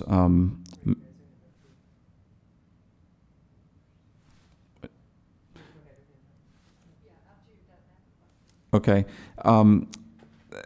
This is really for staff. So Mr. Jeans had pointed out in his item number 5 that I think it's really just a wording change, maybe, that it says add the except access quarters to flag lots for the 20 feet. So it, I think at some point, I believe what's going on, at some point you said the access quarter can be 12 feet, but then you're talking about minimum lot width. So it's really inconsistent because portion of the lot is now less wide, but maybe that doesn't count because the rest of the lot is wider. I don't know. And what is staff's feeling on that? I'll jump in onto this and feel free to join in. So exactly, the lot width is generally going to be a lot wider than the access corridor. And we actually have revised the minimum public frontage requirement of 20 feet. We do say except for flag lots. So it was not a concern in our mind regarding that lot width piece, because generally the access corridor is going to open up once you get to the individual lot. Okay, thank you. Looks like Ms. Armour agrees. Councilmember Sack, your question? Yeah, just to the maker of the motion, Mr. Councilmember Hughes mentioned that he would elaborate on the notification. And so I do want to better understand that piece, and specifically if there is language in there that makes it clear that it is a ministerial. So without, I just want more information on what would be stated in the notification. Yeah, I think the notification should be our standard notification, but should also explain that this is a ministerial item and that there will be no ability to appeal or to have a public hearing or to appeal as it's written in that description. But the reasons why I think it's important is that a number of residents have spoken to me about ADUs going up without them knowing until the construction was going on. And then they had specific information about the property that staff wasn't aware of regarding trees, sight lines, previous agreements, locations of pipes, drainage situations, real specifics about what was going to happen. And I know that staff does their best on these, and this is a staff review, but staff isn't infallible and may not be aware of certain information. So this would offer an opportunity for an individual to make information known to staff prior to staff is approving something, and would be, I think it's, I think it's also a good courtesy and an ethical government to not surprise people when something big is being constructed, virtually right on a property line. So, I would see this would be valuable for our ADU, and I believe that there are a number of other municipalities that require notification, even though it's going to be a ministerial decision. So there was a little bit of elaboration on part of the motion. Let me check with the seconder of the motion if you still wish to continue seconding. Yes. Okay, just keeping everything clear. Councilmember Sack. So if I may, a question of staff, if you could explain a little bit more about ministerial review. So I understand that it's staff's review without a public hearing, but is it similar to something by objective standards where you, staff, really have no ability to change certain things if they meet objective standards? Because my biggest concern is, are we ever going to be raising expectations that someone can bring information forward that would allow staff to make modifications if really ministerial review doesn't allow that? Thank you for the question. Your understanding is correct. When one of these applications come in, if it meets everything in this document, it's approved, and there's no discretion, no design guidelines, no, we would like it to look this way. It's black and white. Mayor, Council. Councilmember Hudes. If I might follow up on that, some of the items that were brought to my attention, I believe, are issues of objective standards, such as some of the trees that are going to be taken down, some of the location of pipes and drainage situations that would be part of the consideration and permitting process. And so again, I think the notification could make it clear that this is a ministerial review and that staff has no ability to deny the project if it meets technical requirements. My point was that there is sometimes information that relates to objective standards that neighbors know, and this would, give them an opportunity to have that known by staff in case staff doesn't know it. And that was my question. Are there items that could be objective standard items that neighbors might know that staff doesn't know? Ultimately, it's up to the applicant to provide the accurate information. But for example, some of the individual items you're referring to, pipelines, drainage, those really get worked out at building permit stage. We would not look into that information. Trees and tree protection, we do have the piece about complying with the town's tree ordinance with replacement and permits, et cetera. So that would be an example of an objective standard that a neighbor may have some knowledge about a particular tree or trees that would fit within still being an objective standard. It wouldn't be something like they don't like the design of the house, but it would be information that could be brought forward that could enable staff to make a decision on objective standards from information that maybe staff wouldn't have had before. Is that correct?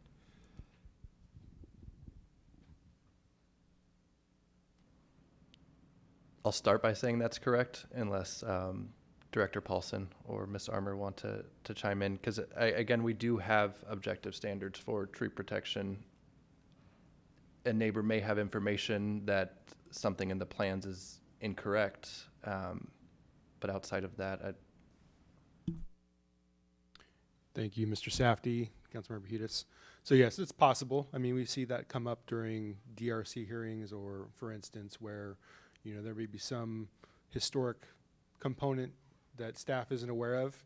At that point, because that is a discretionary review, then we have the applicant work with that neighbor to work that out. In this scenario, not knowing the specifics of the situation, but like, let's say there's drainage that's benefiting the adjacent neighbor that they're going to impact with their development. Ultimately, that's going to be a civil issue. So, we can ask someone to take care of that, but that's something that they may have to deal with civilly. So we may not have the same ability to, try to come to a solution prior to an actual approval for a discretionary project. But we would look at those individually on a case-by-case basis, because inevitably there will be circumstances where, even an applicant might say, oh, well, great, thanks for letting me know. I didn't know that, and I'm willing to do X, Y, and Z. So, I think we'll have a lot of opportunities, and we'll have to just be flexible and evolve. It's ultimately, as was mentioned before, potential resource issue, but we still don't know how many of those applications we're going to get, and we'll evolve as that moves forward. So just a comment, with that explanation, I would prefer to keep that notification in my motion, in that I think other municipalities are doing it. I know it creates some work for staff. I also think that our town website to find projects is very difficult and cumbersome, and it's also, I don't think it's a reasonable expectation that residents would go on the website and continually check and check and check and then find out something. I think that's unlikely. So that's why I would like to keep it in. Vice Mayor, go ahead.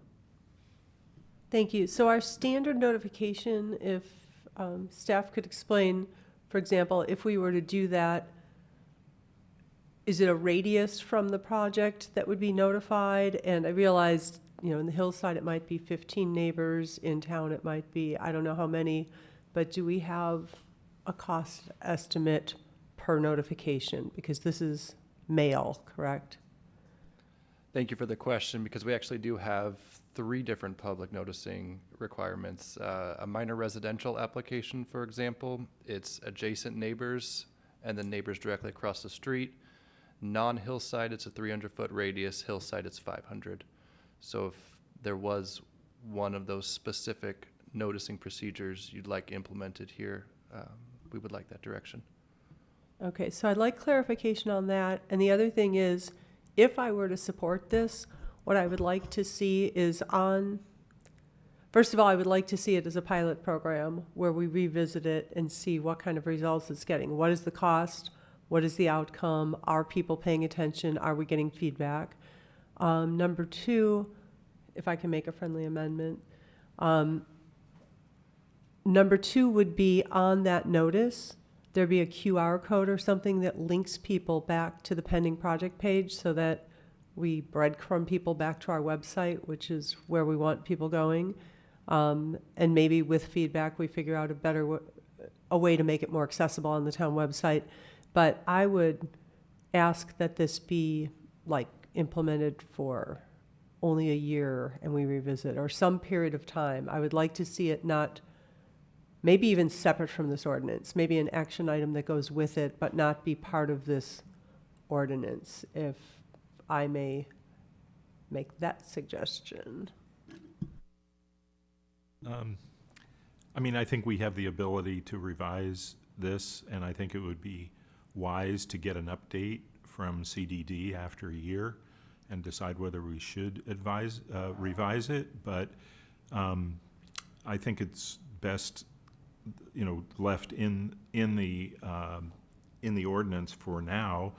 I think the idea of the QR code would be very helpful. I have trouble finding projects because sometimes I spell the street name wrong, or I got the wrong street because it's around the corner. So something like that I think would be very helpful. So I would accept that part of the amendment, but I'm not inclined to accept the temporary expiration date part of it. I think there's another way we can do that by asking CDD to come back in a year and give us an update on that specific item.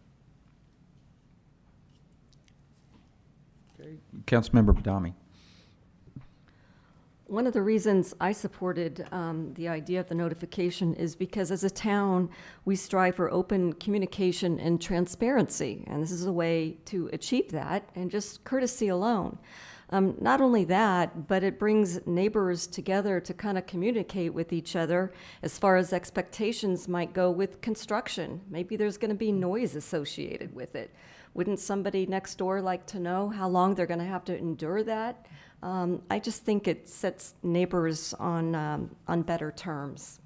And Mr. Hudis changed his motion partially, are you accepting as the seconder of the changes he just mentioned? Yes. Okay. Can we call the question now? Okay, I'll give you another second to think about it. Go ahead, Councilmember Sag. Okay, I know that there was a request for an amendment to have this come back, at least that specific.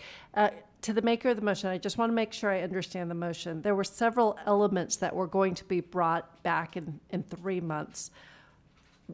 And those were, if you could remind me? Those were affordable housing and fire safety. Okay.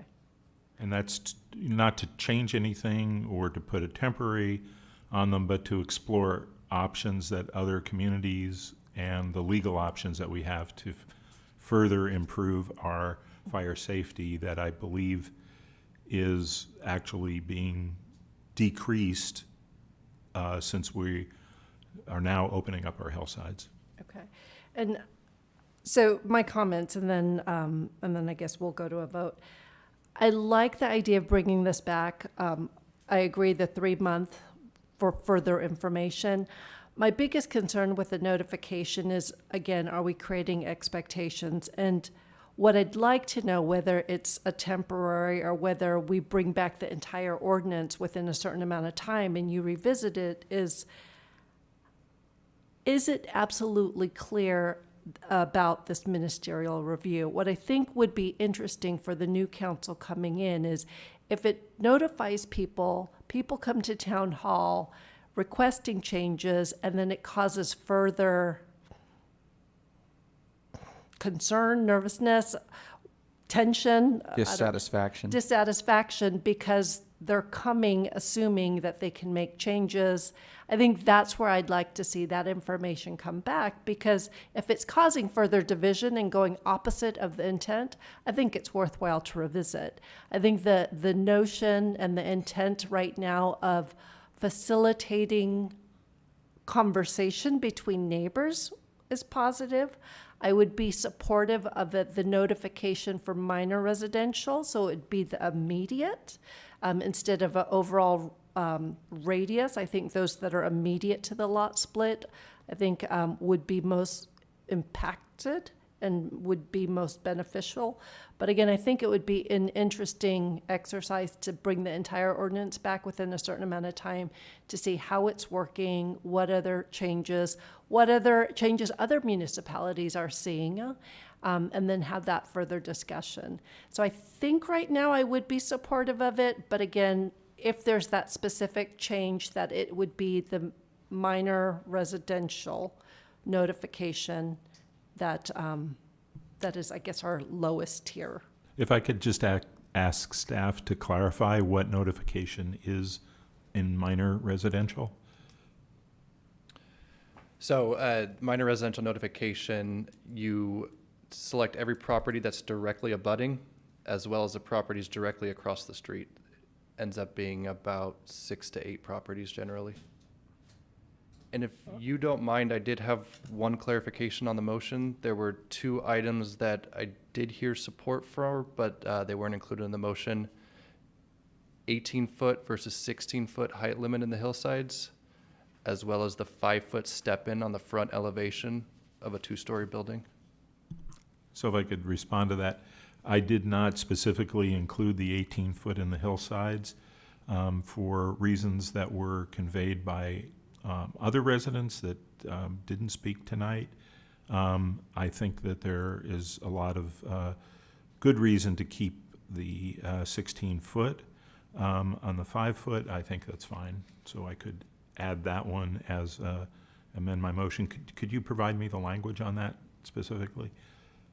Regarding the 5-foot step-in? Yeah.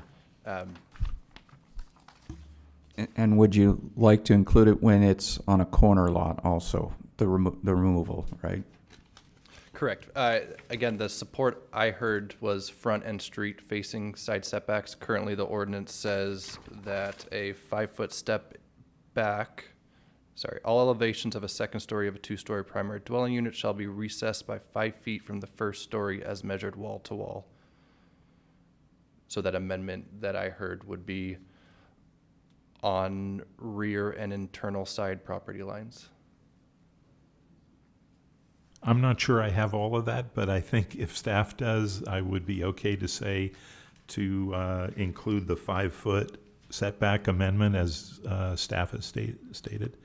And so for seconder of the motion, there was 2 changes there. That was the notification to go to the minor residential and to change the 5-foot setback to be interior and rear only. Yes, accepted. Would you like me to call the question now? Staff have all their clarification? Okay, so I'm going to call the question. All in favor, raise your hand and say aye, please. Aye. Aye. So it looks like it passes unanimously.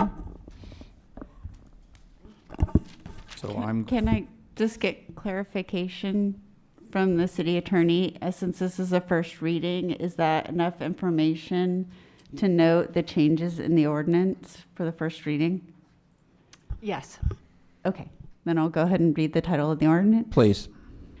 An ordinance of the Town Council of the Town of Los Gatos amending Chapter 29 zoning regulations regarding 2-unit housing development and urban lot splits in all single-family residential zones. All right, thank you. So we'll move on from item number 11 to item number 12, which is going to be another ordinance on our fire regulations and building regulations. And it looks like I'll turn it over to our building official, Robert Gray.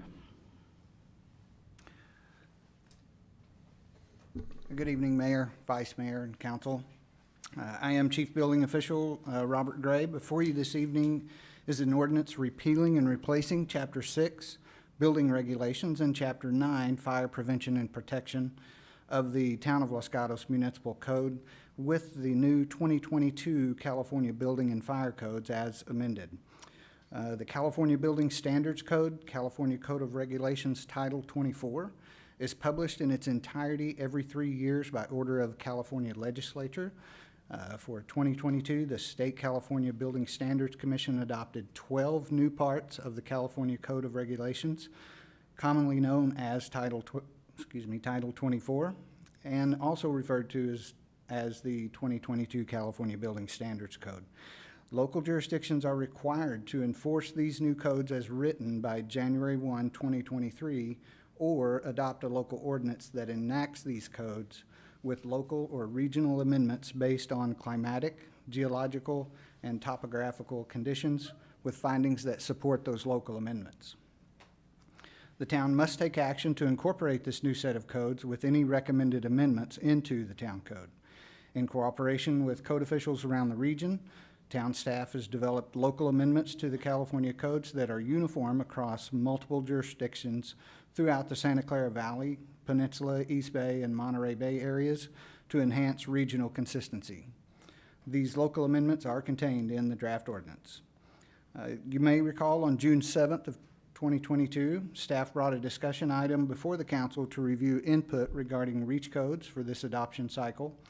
In that item, staff made the following recommendations: to exceed the state requirements for EV charging in residential, multifamily, and commercial construction, and to all electric construction in both residential and commercial with limited exceptions such as commercial cooking equipment and tenant improvement projects. Also, a new construction and qualifying alteration definition that will provide consistency between the building code definition of new construction and the zoning code definition of demolition within the town. The council unanimously supported staff's recommendations, and these items have been included in the draft ordinance. In closing, staff recommends your approval of the draft ordinance to continue to be compliant with state law. Staff is supported tonight by representatives from Silicon Valley Clean Energy and Santa Clara County Fire Department who are attending virtually, and we are available for your questions. All right, thank you. Would any council members wish to ask questions before I go to the public? Seeing no hands, I'm going to start with Crystal Wickham, please.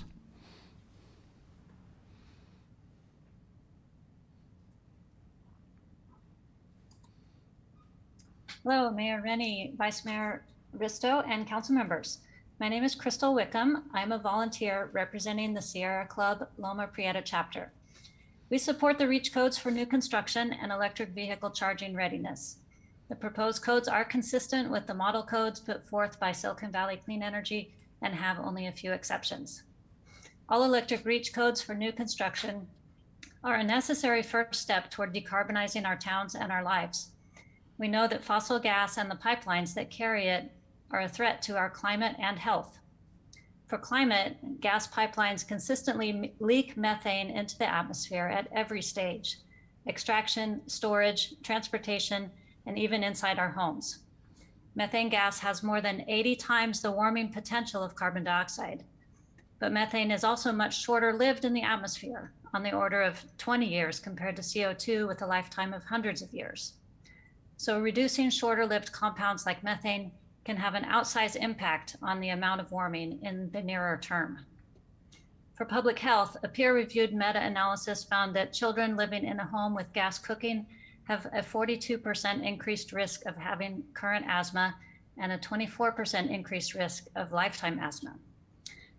And the opening sentence of an October 20th New York Times article stated, "The gas that is piped into millions of California homes contains hazardous air pollutants, including benzene. And our aging gas distribution pipes are leaky and vulnerable to catastrophic failures." With the adoption of strong new construction REACH codes, Los Gatos is future-proofing its infrastructure and taking advantage of local and federal funding opportunities. Moving forward, we hope the town will take 2 additional actions. First, explore ways to equitably support and encourage existing building decarbonization. Getting gas out of our homes and businesses will make us all healthier and safer, while improving comfort and convenience with modern, clean electric appliances. With the recent passage of the Inflation Reduction Act, the largest climate bill in history, the time has never been better to advance climate action. Addressing existing buildings is in line with 2 of the measures in the environment and sustainability element of the 2040 General Plan. ENV 9-10 incentivizes fuel switching, and ENV 9-11 encourages green building retrofits. The second action is when exceptions are requested to the new construction code. We hope that the building department staff will encourage applicants to engage the technical support available from Silicon Valley Clean Energy. Thank you for your consideration, and we encourage a yes vote encompassing the all-electric new construction REACH codes. Thank you. Thank you, Ms. Wickham. Any questions for you? I don't see any hands, so thank you for speaking this evening. I do not have any cards locally, and I have no more hands online. We have 15 attendees now online. Seeing no hands coming up, nobody rushing forward, I will close public comment on item number 12 and come back to council for a motion or more questions. Discussion? Councilmember Hudis. I had one question only. It looked to me like maybe you could just explain what's happening with multifamily. So it looked, when I was looking on page 441 of the staff report, 4.106.4.2, the word new was stricken. Are these REACH codes applying to multifamily that are existing, and was that a correction in striking the word new there, and does that apply elsewhere as well? Yes, thank you for the question. On the section you're referencing, you're correct, it does strike new. It changes the title and the heading of that particular section, but then it goes on down and provides a whole new definition of new construction in 4.106.4.2.1, right below it. And then it's, because of the way we strike out this document, it takes several pages over to, I don't think my pages are consistent with yours. I'm on page 447 with 4.106.4.2.2 in existing buildings, and it explains what we would look at as far as existing buildings in multifamily, modifications to parking areas or lighting. That's when that modification for that EV spaces would come into play. It wouldn't come into play with any restroom remodels or anything like that. It's just strictly addressed parking.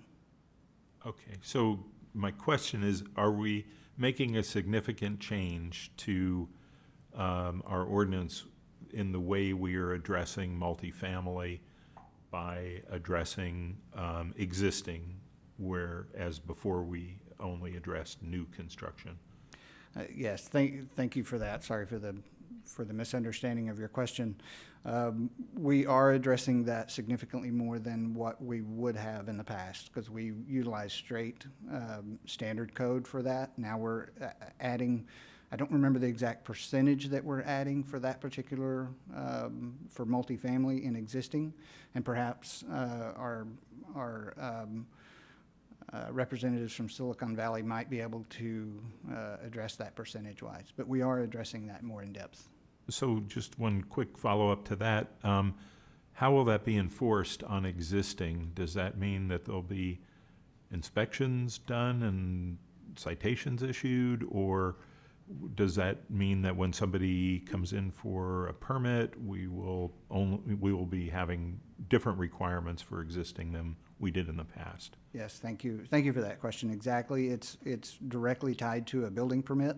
It's not something we would progressively go out and require modification. So if that particular building owner come in and had modification to their parking area, we would require that upgrade for the EV parking. Okay, thank you. Okay, Councilmember Sayoc. I have no questions, but ready for a motion. Okay, we're ready for you.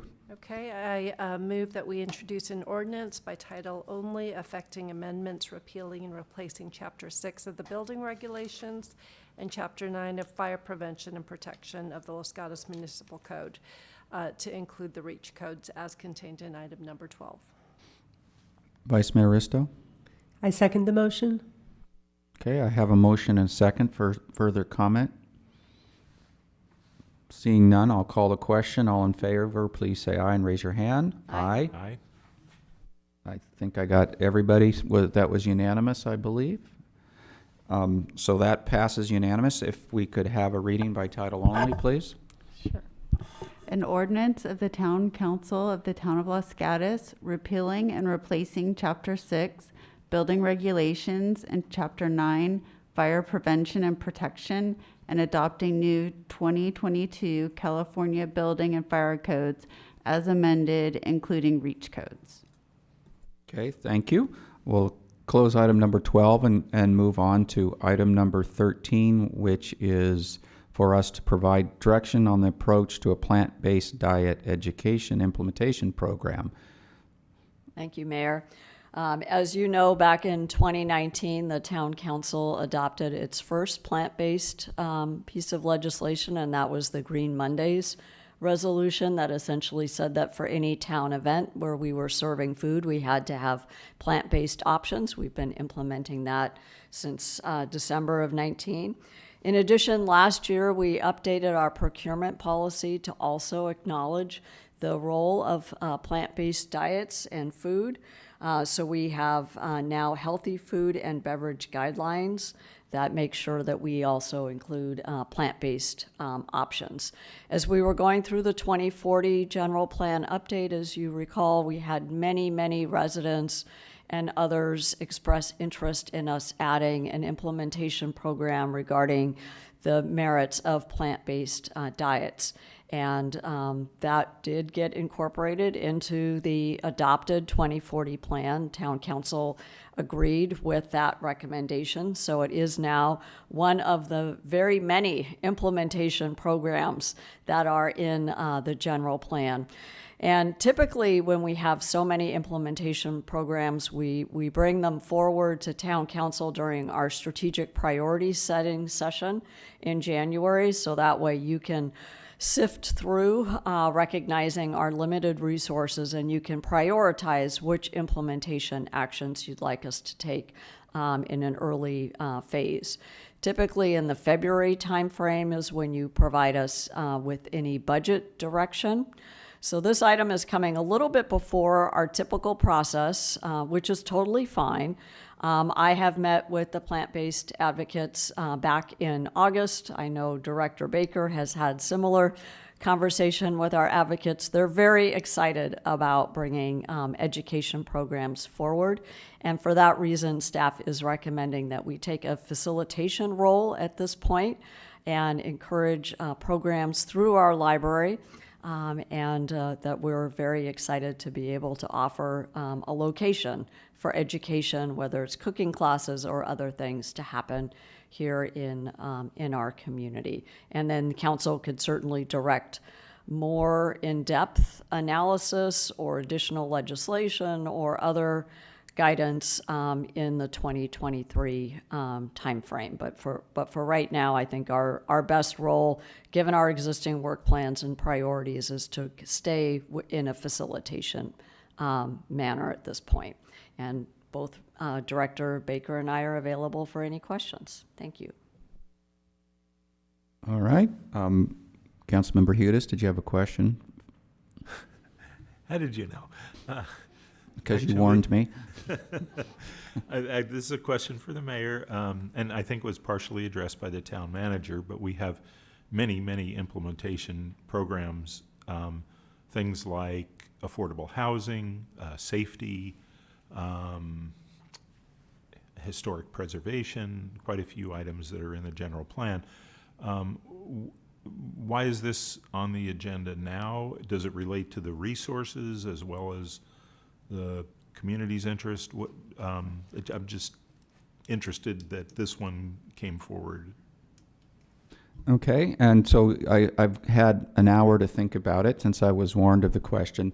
And I would go back to, it's two-part. So when I was mayor in 2018, I had 6 focuses, and one of them was working on sustainability. At the time, for that entire year, we didn't do anything on sustainability, and it was suggested that we wait till the general plan. We were starting work on the general plan back then. It was suggested that we wait until the general plan is done, because we'll be working on a sustainability element, which is in the general plan that we've passed, and that there would be a lot of implementation programs in that.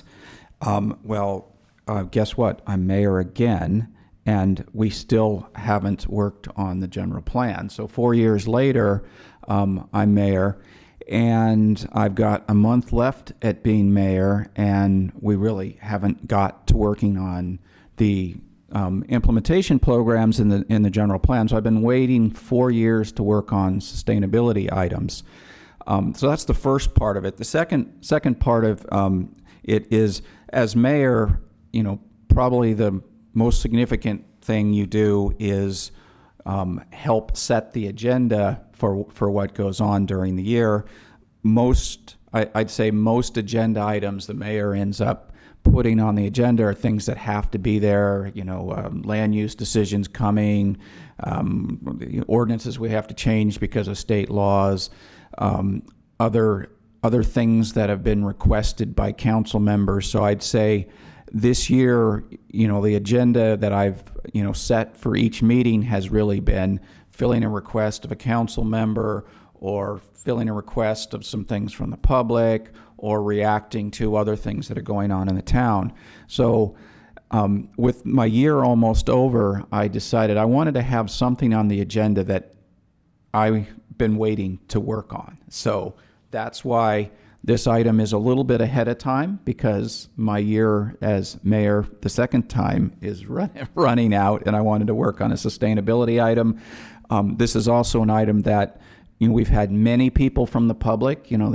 I think we had a letter that it must have been signed by 75 people that were interested in working on this. So it seemed to satisfy the fact that, I personally wanted to work on sustainability 4 years ago, and a lot of other people are interested in this item. So I pulled it forward with my last month as mayor, and with some ability with a discretion to put this on the agenda.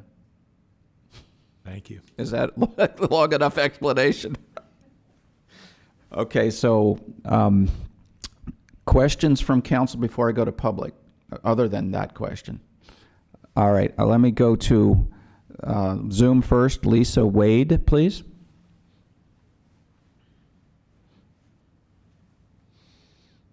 Hi, my name is Lisa Wade. I'm a longtime resident of the town of Los Gatos.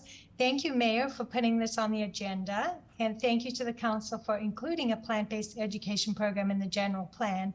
We understand that budgets are tight and not all implementation programs are guaranteed funding, but not all implementation programs came with the support of actually 300 names, most of them residents, but also dignitaries from neighboring towns and numerous environmental groups. The council has received an impressive number of emails in support of a meaningful plant-based education program. In fact, we understand that the two issues on the general plan that received the most emails from Los Gatos residents were housing and plant-based education. We submitted a petition with over 300 names, including 230 who are residents of the town. And then, like I said, some dignitaries from other cities and a few residents from neighboring towns. We also had 10 environmental NGOs, including Sierra Club, Acterra, and Center for Biological Diversity, to name a few. And I submitted this petition again, so you can see it, read it again. It's in your packet. The council has been receiving emails, and residents have been speaking at council meetings about this issue since 2018. It is clear that there is widespread community support for this issue. The town implemented a Green Monday resolution and added a plant-based education program to the general plan. We would like to see the town bring these programs to life by providing funding. The public has asked for a program, and now would be a great time to honor that request. According to a new model developed this year by scientists from Stanford and UC Berkeley, phasing out animal agriculture represents our best and most immediate chance to reverse the trajectory of climate change. Even just cutting down on the consumption of animal products can make a huge difference for the planet. As we learned, cows produce a lot of methane, and as we just heard, that has an outsized impact, as was outlined in the last discussion. Many residents would like to learn how to eat more healthy plant-based meals, but they don't know where to start. Such programs would be well worth the funds invested. There are many free or low-cost speakers. However, the program would need to receive some funding to be worthwhile. Plant-based programs can have a huge impact even with modest funding. And we understand that the library would be great as a location, but we would also need some funding in order to make this something that is meaningful and to honor the request of so many residents and environmental NGOs who would like to see this happen. We would also like to have some advertising to make the programs effective. And there could be many low-cost and even free ways that the town could advertise such a program. So funding is necessary, but the money would go a long way, and we'll help as much as we can. So thank you. All right, let me see if there's any questions for you, Ms. Wade. I guess I have a couple, not seeing any other hands. So you mentioned funding. What level of funding are you thinking? It could be done quite reasonably. So I think $2,000-3,000 I think would cover it. It really a drop in the bucket for what you would get when you think about the outsized impact of methane and how so many peer-reviewed scientific studies are saying that the most impactful thing an individual can do is to eat more plant-based. So also towns and cities who've done consumption-based greenhouse gas inventories have shown that the most cost-effective way for cities to reduce greenhouse gas emissions and the other effects of climate change is to help residents move to a more plant-based diet. So, that is a small amount of money that could go a long way. Can you explain the funding? Are we allocating it to staff to spend, or are we providing it as a grant to an organization? What are you suggesting? So, I mean, there are a few ways it could go. Certainly, a grant to an organization would be very helpful. It could, if the town were organizing the programs themselves, then it could go towards staffing. But, there are a lot of nonprofits, including plant-based advocates, not limited to plant-based advocates, who would be willing to organize programs, on a volunteer basis if we had, funds to pay speakers and pay cooking classes and that kind of thing. And then, of course, for advertising. Okay, so you're talking about paying speakers. It really wouldn't be paying them very much if we're only giving $2,000 or $3,000 total. No, it wouldn't. So it would be great if we could get more. Then the programs would be more meaningful. But I will say that there are a lot of nonprofits with speakers who are really passionate about this because they really do want to change things. So I think people are willing to do it for a reasonable amount. But obviously, the more, if we had a little more than that, it would go further. It'd be great also to have, tours of grocery stores to show people what to buy. We hear from so many people that they want to do this, they just don't know where to start. They're so used to eating animal products at every single meal, and they can't even imagine how to change. And so, teaching people how to shop, how to cook, nutritional information. People need to know how they can get their protein, how they can get their calcium. This is easy to do once you have the information, but people need the information and they need instruction on how to do this. And then a question on advertising. How much cost do you think that is, or are you just suggesting that the town commit to doing a wider advertising than a typical library list of things that are happening? What's your suggestion?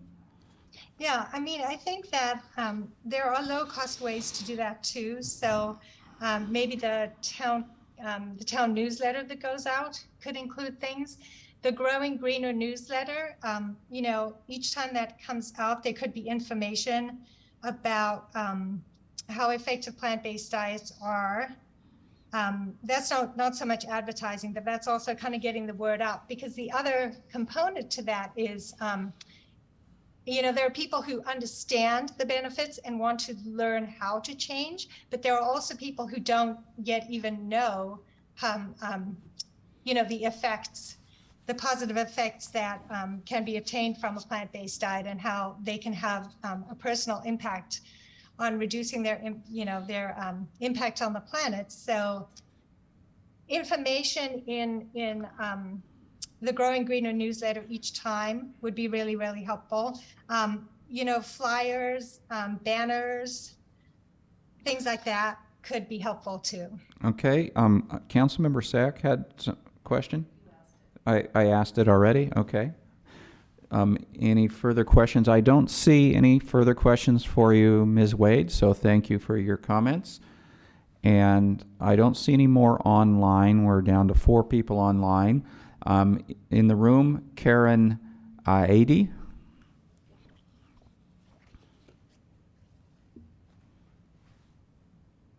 Good evening, Mayor Wendy and fellow council members. Is the mic on? I'm unsure.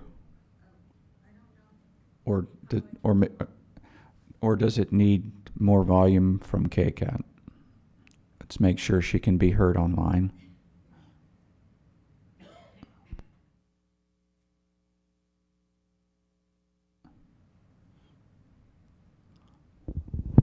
Yep, that sounds like it's on. Thank you. Thank you very much.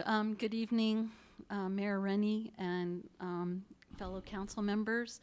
My name is Karen 80. I'm a longtime resident of Los Gatos. And I also want to thank you for adding a plant-based educational program to Section 8.12 of the 2040 General Plan. I encourage the town to create and fund a meaningful plant-based educational program with speakers, cooking classes, informational brochures, etc., for the future of our children and grandchildren. So why is a plant-based program, educational program, so important? There are 3 reasons. It's the health of our residents, the health of our environment, the health of our animals, and all of these things are, of course, interrelated. So to talk first about the health of our residents, many people are just very confused about what to eat because there's so much nutritional confusion and disinformation in our society. Antiquated platitudes such as, or marketing slogans like, milk does a body good, or meat is the best protein, or eat white meat instead of red meat, etc., are all just a few examples of this confusion. These statements are not based on scientific evidence. And children as young as 10 years old who drink milk and eat fast food, overindulge in sugary snacks and who eat fast food often end up with prediabetes or fatty streaks in their arteries, setting themselves up for heart disease as adults. If we continue down this path in the 21st century, it's very possible that our children and grandchildren will not live as long as their grandparents or their parents. So most of these illnesses and diseases are preventable with a whole food, plant-based diet, and they can be prevented. So that leads me into the health of our environment. Our environment has been severely damaged due to climate change and degraded, as evidenced by the fires that we have almost all year round, our dwindling water supply, poor air quality, and even warmer summers.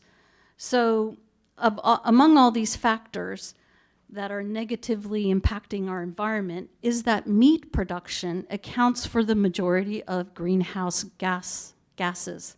We just talked about methane. We heard it from the Reach Code folks and from Lisa Wade. Please wrap up. Time running out. Oh, okay. So if more Los Gatans were to shift to a predominantly plant-based diet, we could improve our health, our environment, and we could also impact the goal that you yourselves have set, Goal Environment-13 in the general plan. Thank you. Any questions for Ms. Aidi? Do not see any. Thank you for speaking. Thank you. Next up, Richard Kanenen.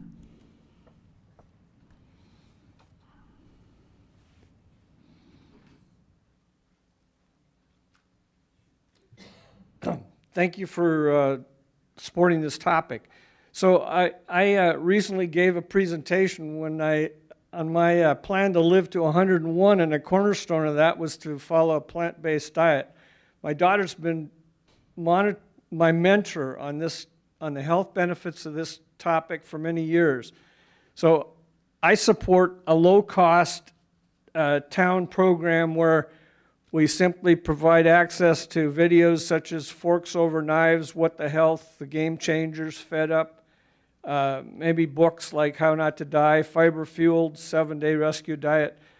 The plant-based health benefits have been endorsed by NFL players, doctors, Olympic champions, weightlifters, firemen, and also by the Physicians Committee for Responsible Medicine.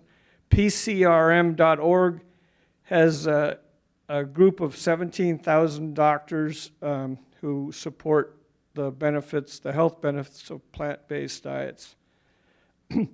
Eric Adams is the current mayor of New York City, and he produced a 3-minute video on how he and his 80-year-old mother benefited from a plant-based diet and overcame their diabetes.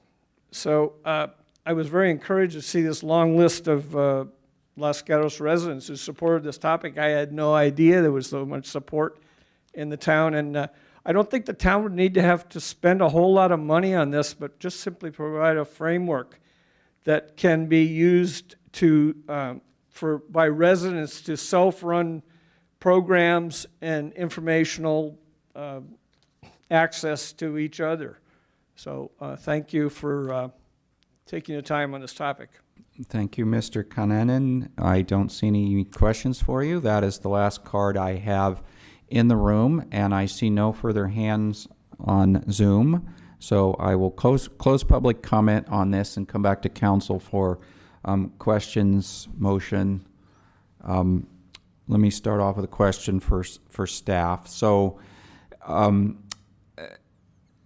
Ms. Wade provided sort of a vision of what we might do.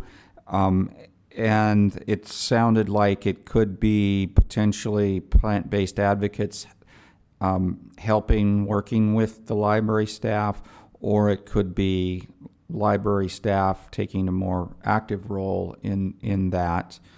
What is staff's vision of how that might work? Thank you. So we are looking forward to working with plant-based advocates. Pardon me. Yeah. We are looking forward to working with plant-based advocates. I think what we are recommending as staff is that we have a facilitation role and we make the library available as a location, as a venue for the programs that the advocates bring forward. This is, I think a lot of the comments that you've heard and a lot of the comments that have come in that you've read have sort of shifted to funding as well, and that was not the direction that we were looking. In terms of what it looks like for staff and what I would like to offer in terms of this partnership and bringing forward these programs is that provide a space within the library as a venue for our partners to present their programs for public education. The audiovisual equipment, the technical setup, the troubleshooting is needed, the setup and the tear down of the programs, the time slots within the library's program calendar, the marketing and advertising through library channels, the printed program calendars, the social media for programs, including the creation of marketing content for programs if needed, but not the printing of such. Let's see, library co-branding with outreach to our 32,000 library users and the community at large, staff assistance for on-the-ground facilitation of programs on the day of the program, staff support for internal logistical coordination of our partners' programs, letters of support for potential funding in cases where our partners apply for third-party grants to cover program costs, or inclusion of our partner organizations as appropriate for grant opportunities that we might discover that correspond with the guidelines of the grant where that organization's mission or goals overlap. Purchase of library books and circulating educational reference materials that support the subject matter, displays within the library highlighting the subject matter as space permits, and co-branding the organization on our own programs if our own programs overlap with that partner organization's mission. For example, this past year we had a series of cooking programs. Of that series of cooking programs, there were 2 programs that focused on some plant-based things. We were happy to co-brand plant-based advocates for those particular ones. We have a seed library. We could co-brand plant-based advocates within our seed library. If any of the strong advocates would like to help volunteer to help us manage that, you know where to find me. I welcome you with open arms if you want to volunteer to help with that. There are sometimes different things that come forward or different speakers where there could be an overlap, and I'm more than happy to co-brand in those situations. However, I can't guarantee or don't want to make the guarantee or the commitment of funding to directly pay for our partner programs' ideas. So the ideas that they're bringing forward, I would really like them to kind of meet us at the table there. I believe that the indirect and in-kind value of what's being provided and what I'm offering here is very generous. If I were to cost this out in terms of the encumbered rate for staff costs and everything else that is being provided, I think that's a substantial amount. I'm happy to provide that. I would like to say that I would like to provide that equally to all of our partners that we work with for the benefit of the community. Many of those partners are also in some way incorporated into the 2040 general plan. Just a reminder that the town does not currently directly fund any programming at the library, that from the general fund, that all of our programs are paid for by donations and grant writing. Their biggest donor is the Friends of the Library, and they're always welcome to receive donations if anybody needs a nonprofit to donate to.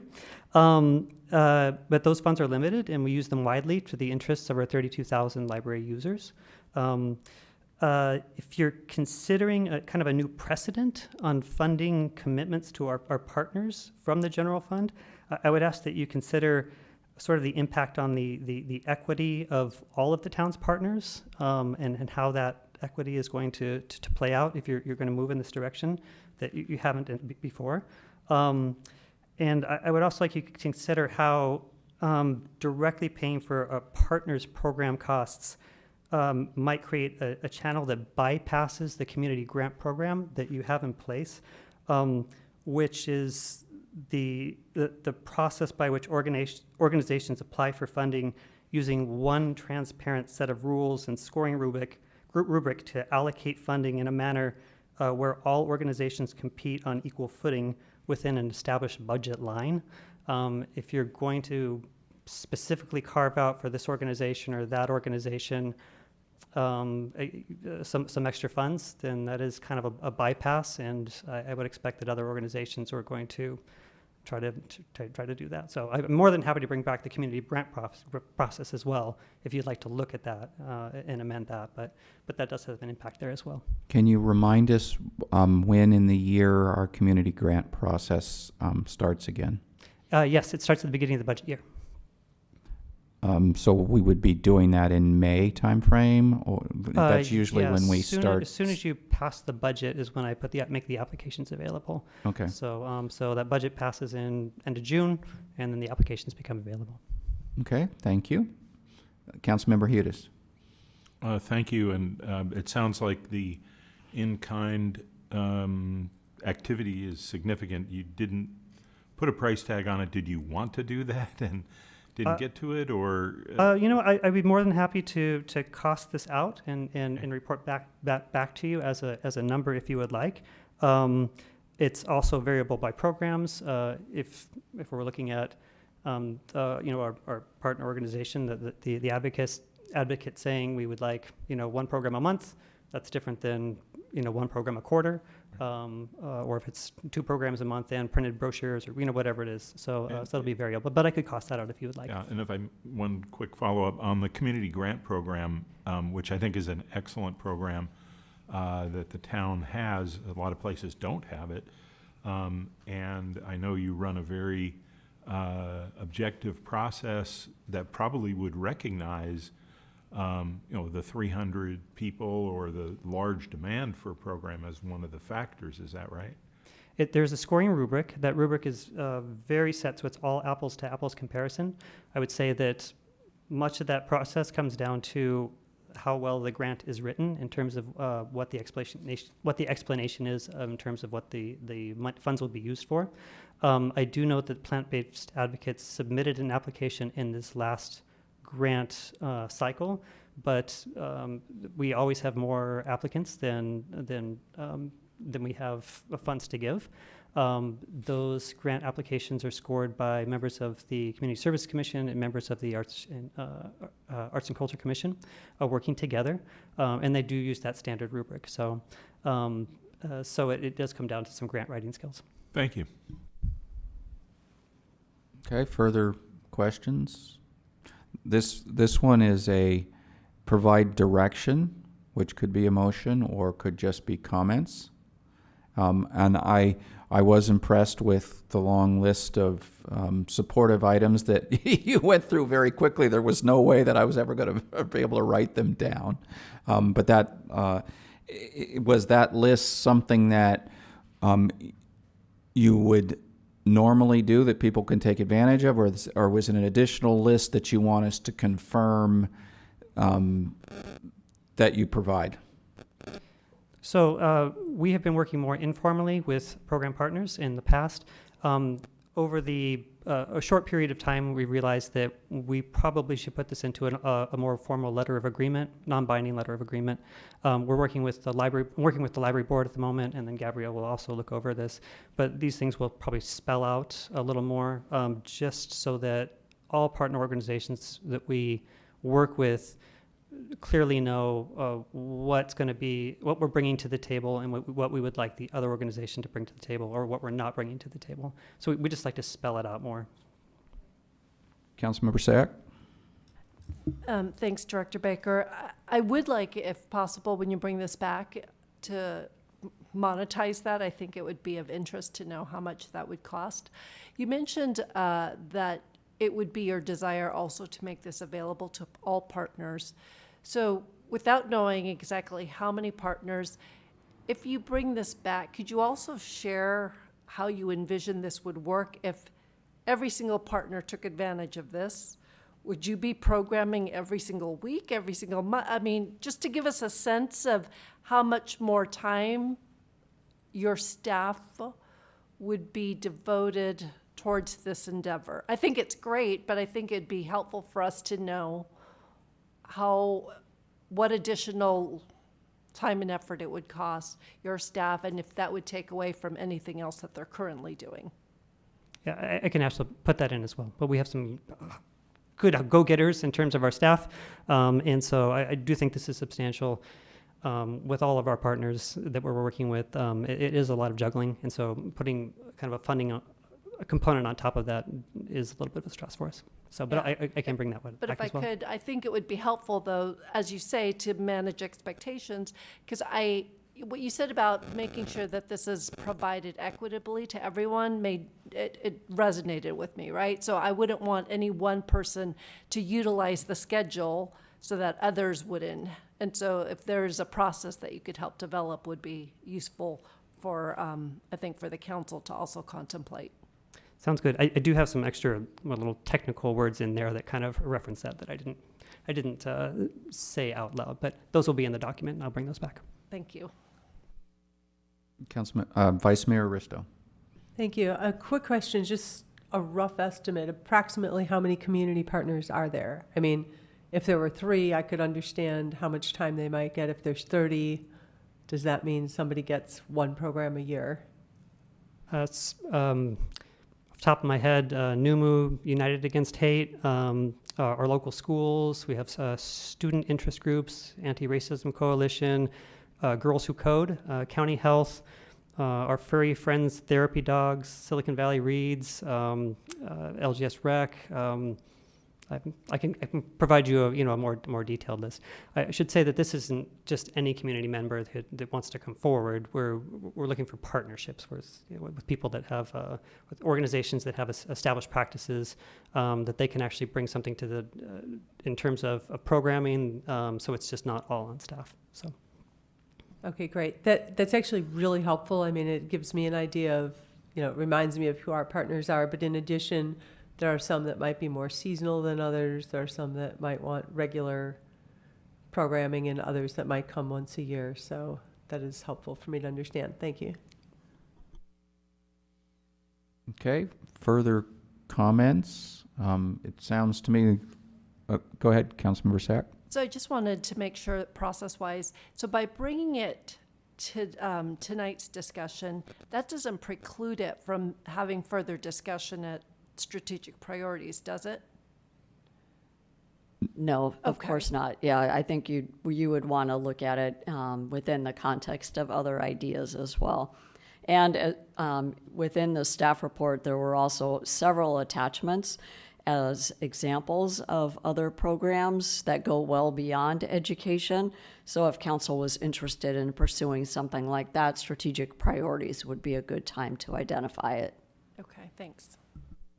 Vice Mayor? Thank you. As long as we're talking about it, I'm hoping that somehow through the town and maybe through ourselves as council members, we can do more messaging, because I know that the town has committed to providing plant-based options at our events. But I've been to other events as a council member, and there's varying degrees of options for what to eat if you don't want to eat a dead animal. and so, or an animal product. And so I don't know to what extent we can continue to put that information out, or if that would be something for plant-based advocates to do. But, just in terms of raising people's consciousness, because there are certain organizations that I belong to that for the last 10 or 15 years, you had a vegan or a vegetarian or a meat option at lunch, and there's other times where you show up and you just take a look and go, I'll have some leaves, and there's a little bit of salad. So hopefully that awareness will come up more in town. And then, when we're talking about the benefits of a plant-based diet, the other is going back to what I first brought up. We're in a drought. And one of the best ways to conserve water long-term is to eat a plant-based diet. We can be eating plants instead of growing a lot of plants, feeding them to an animal, and then eating the animals. So it's just this whole virtuous cycle. And, this is a really, really important topic. If we talk about sustainability, if we talk about climate change, if we talk about drought, I don't think we're in a position tonight to allocate money for this. So I hope that this starts the conversation going for our strategic priorities and implementation. But I really appreciate, Director Baker, everything that you are offering to work with the partners. And I know that this is a passionate group with a large number of, plant-based advocates has a large number of citizens in town that are backing them. And so I hope they can leverage this and then move to the next step with the community grants.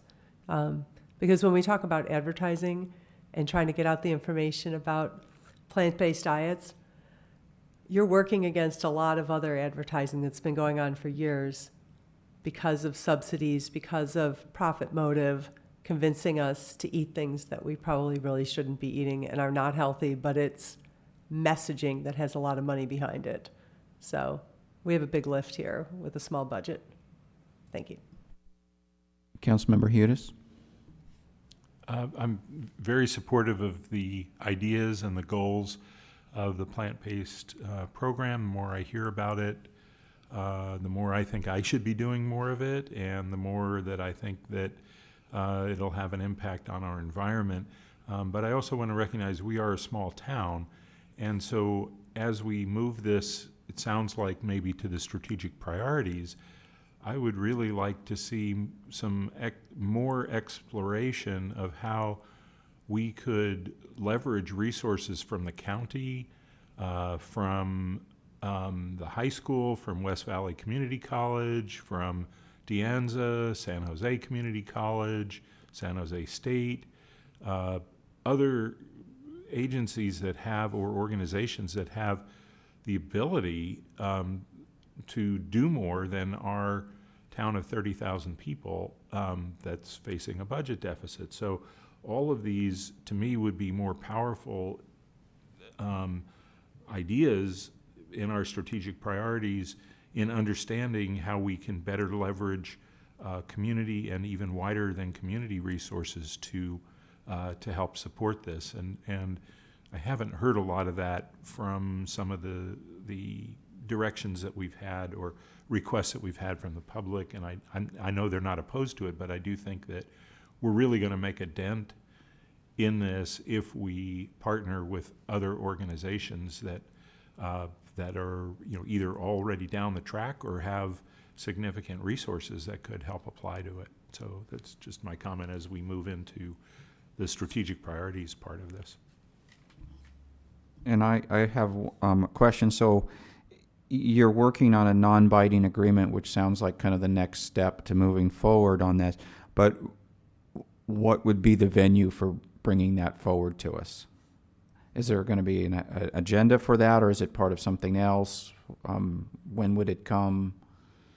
So I can bring it before council if you'd like. I was thinking that it would just go through the library board, and then Gabrielle would look at that administratively.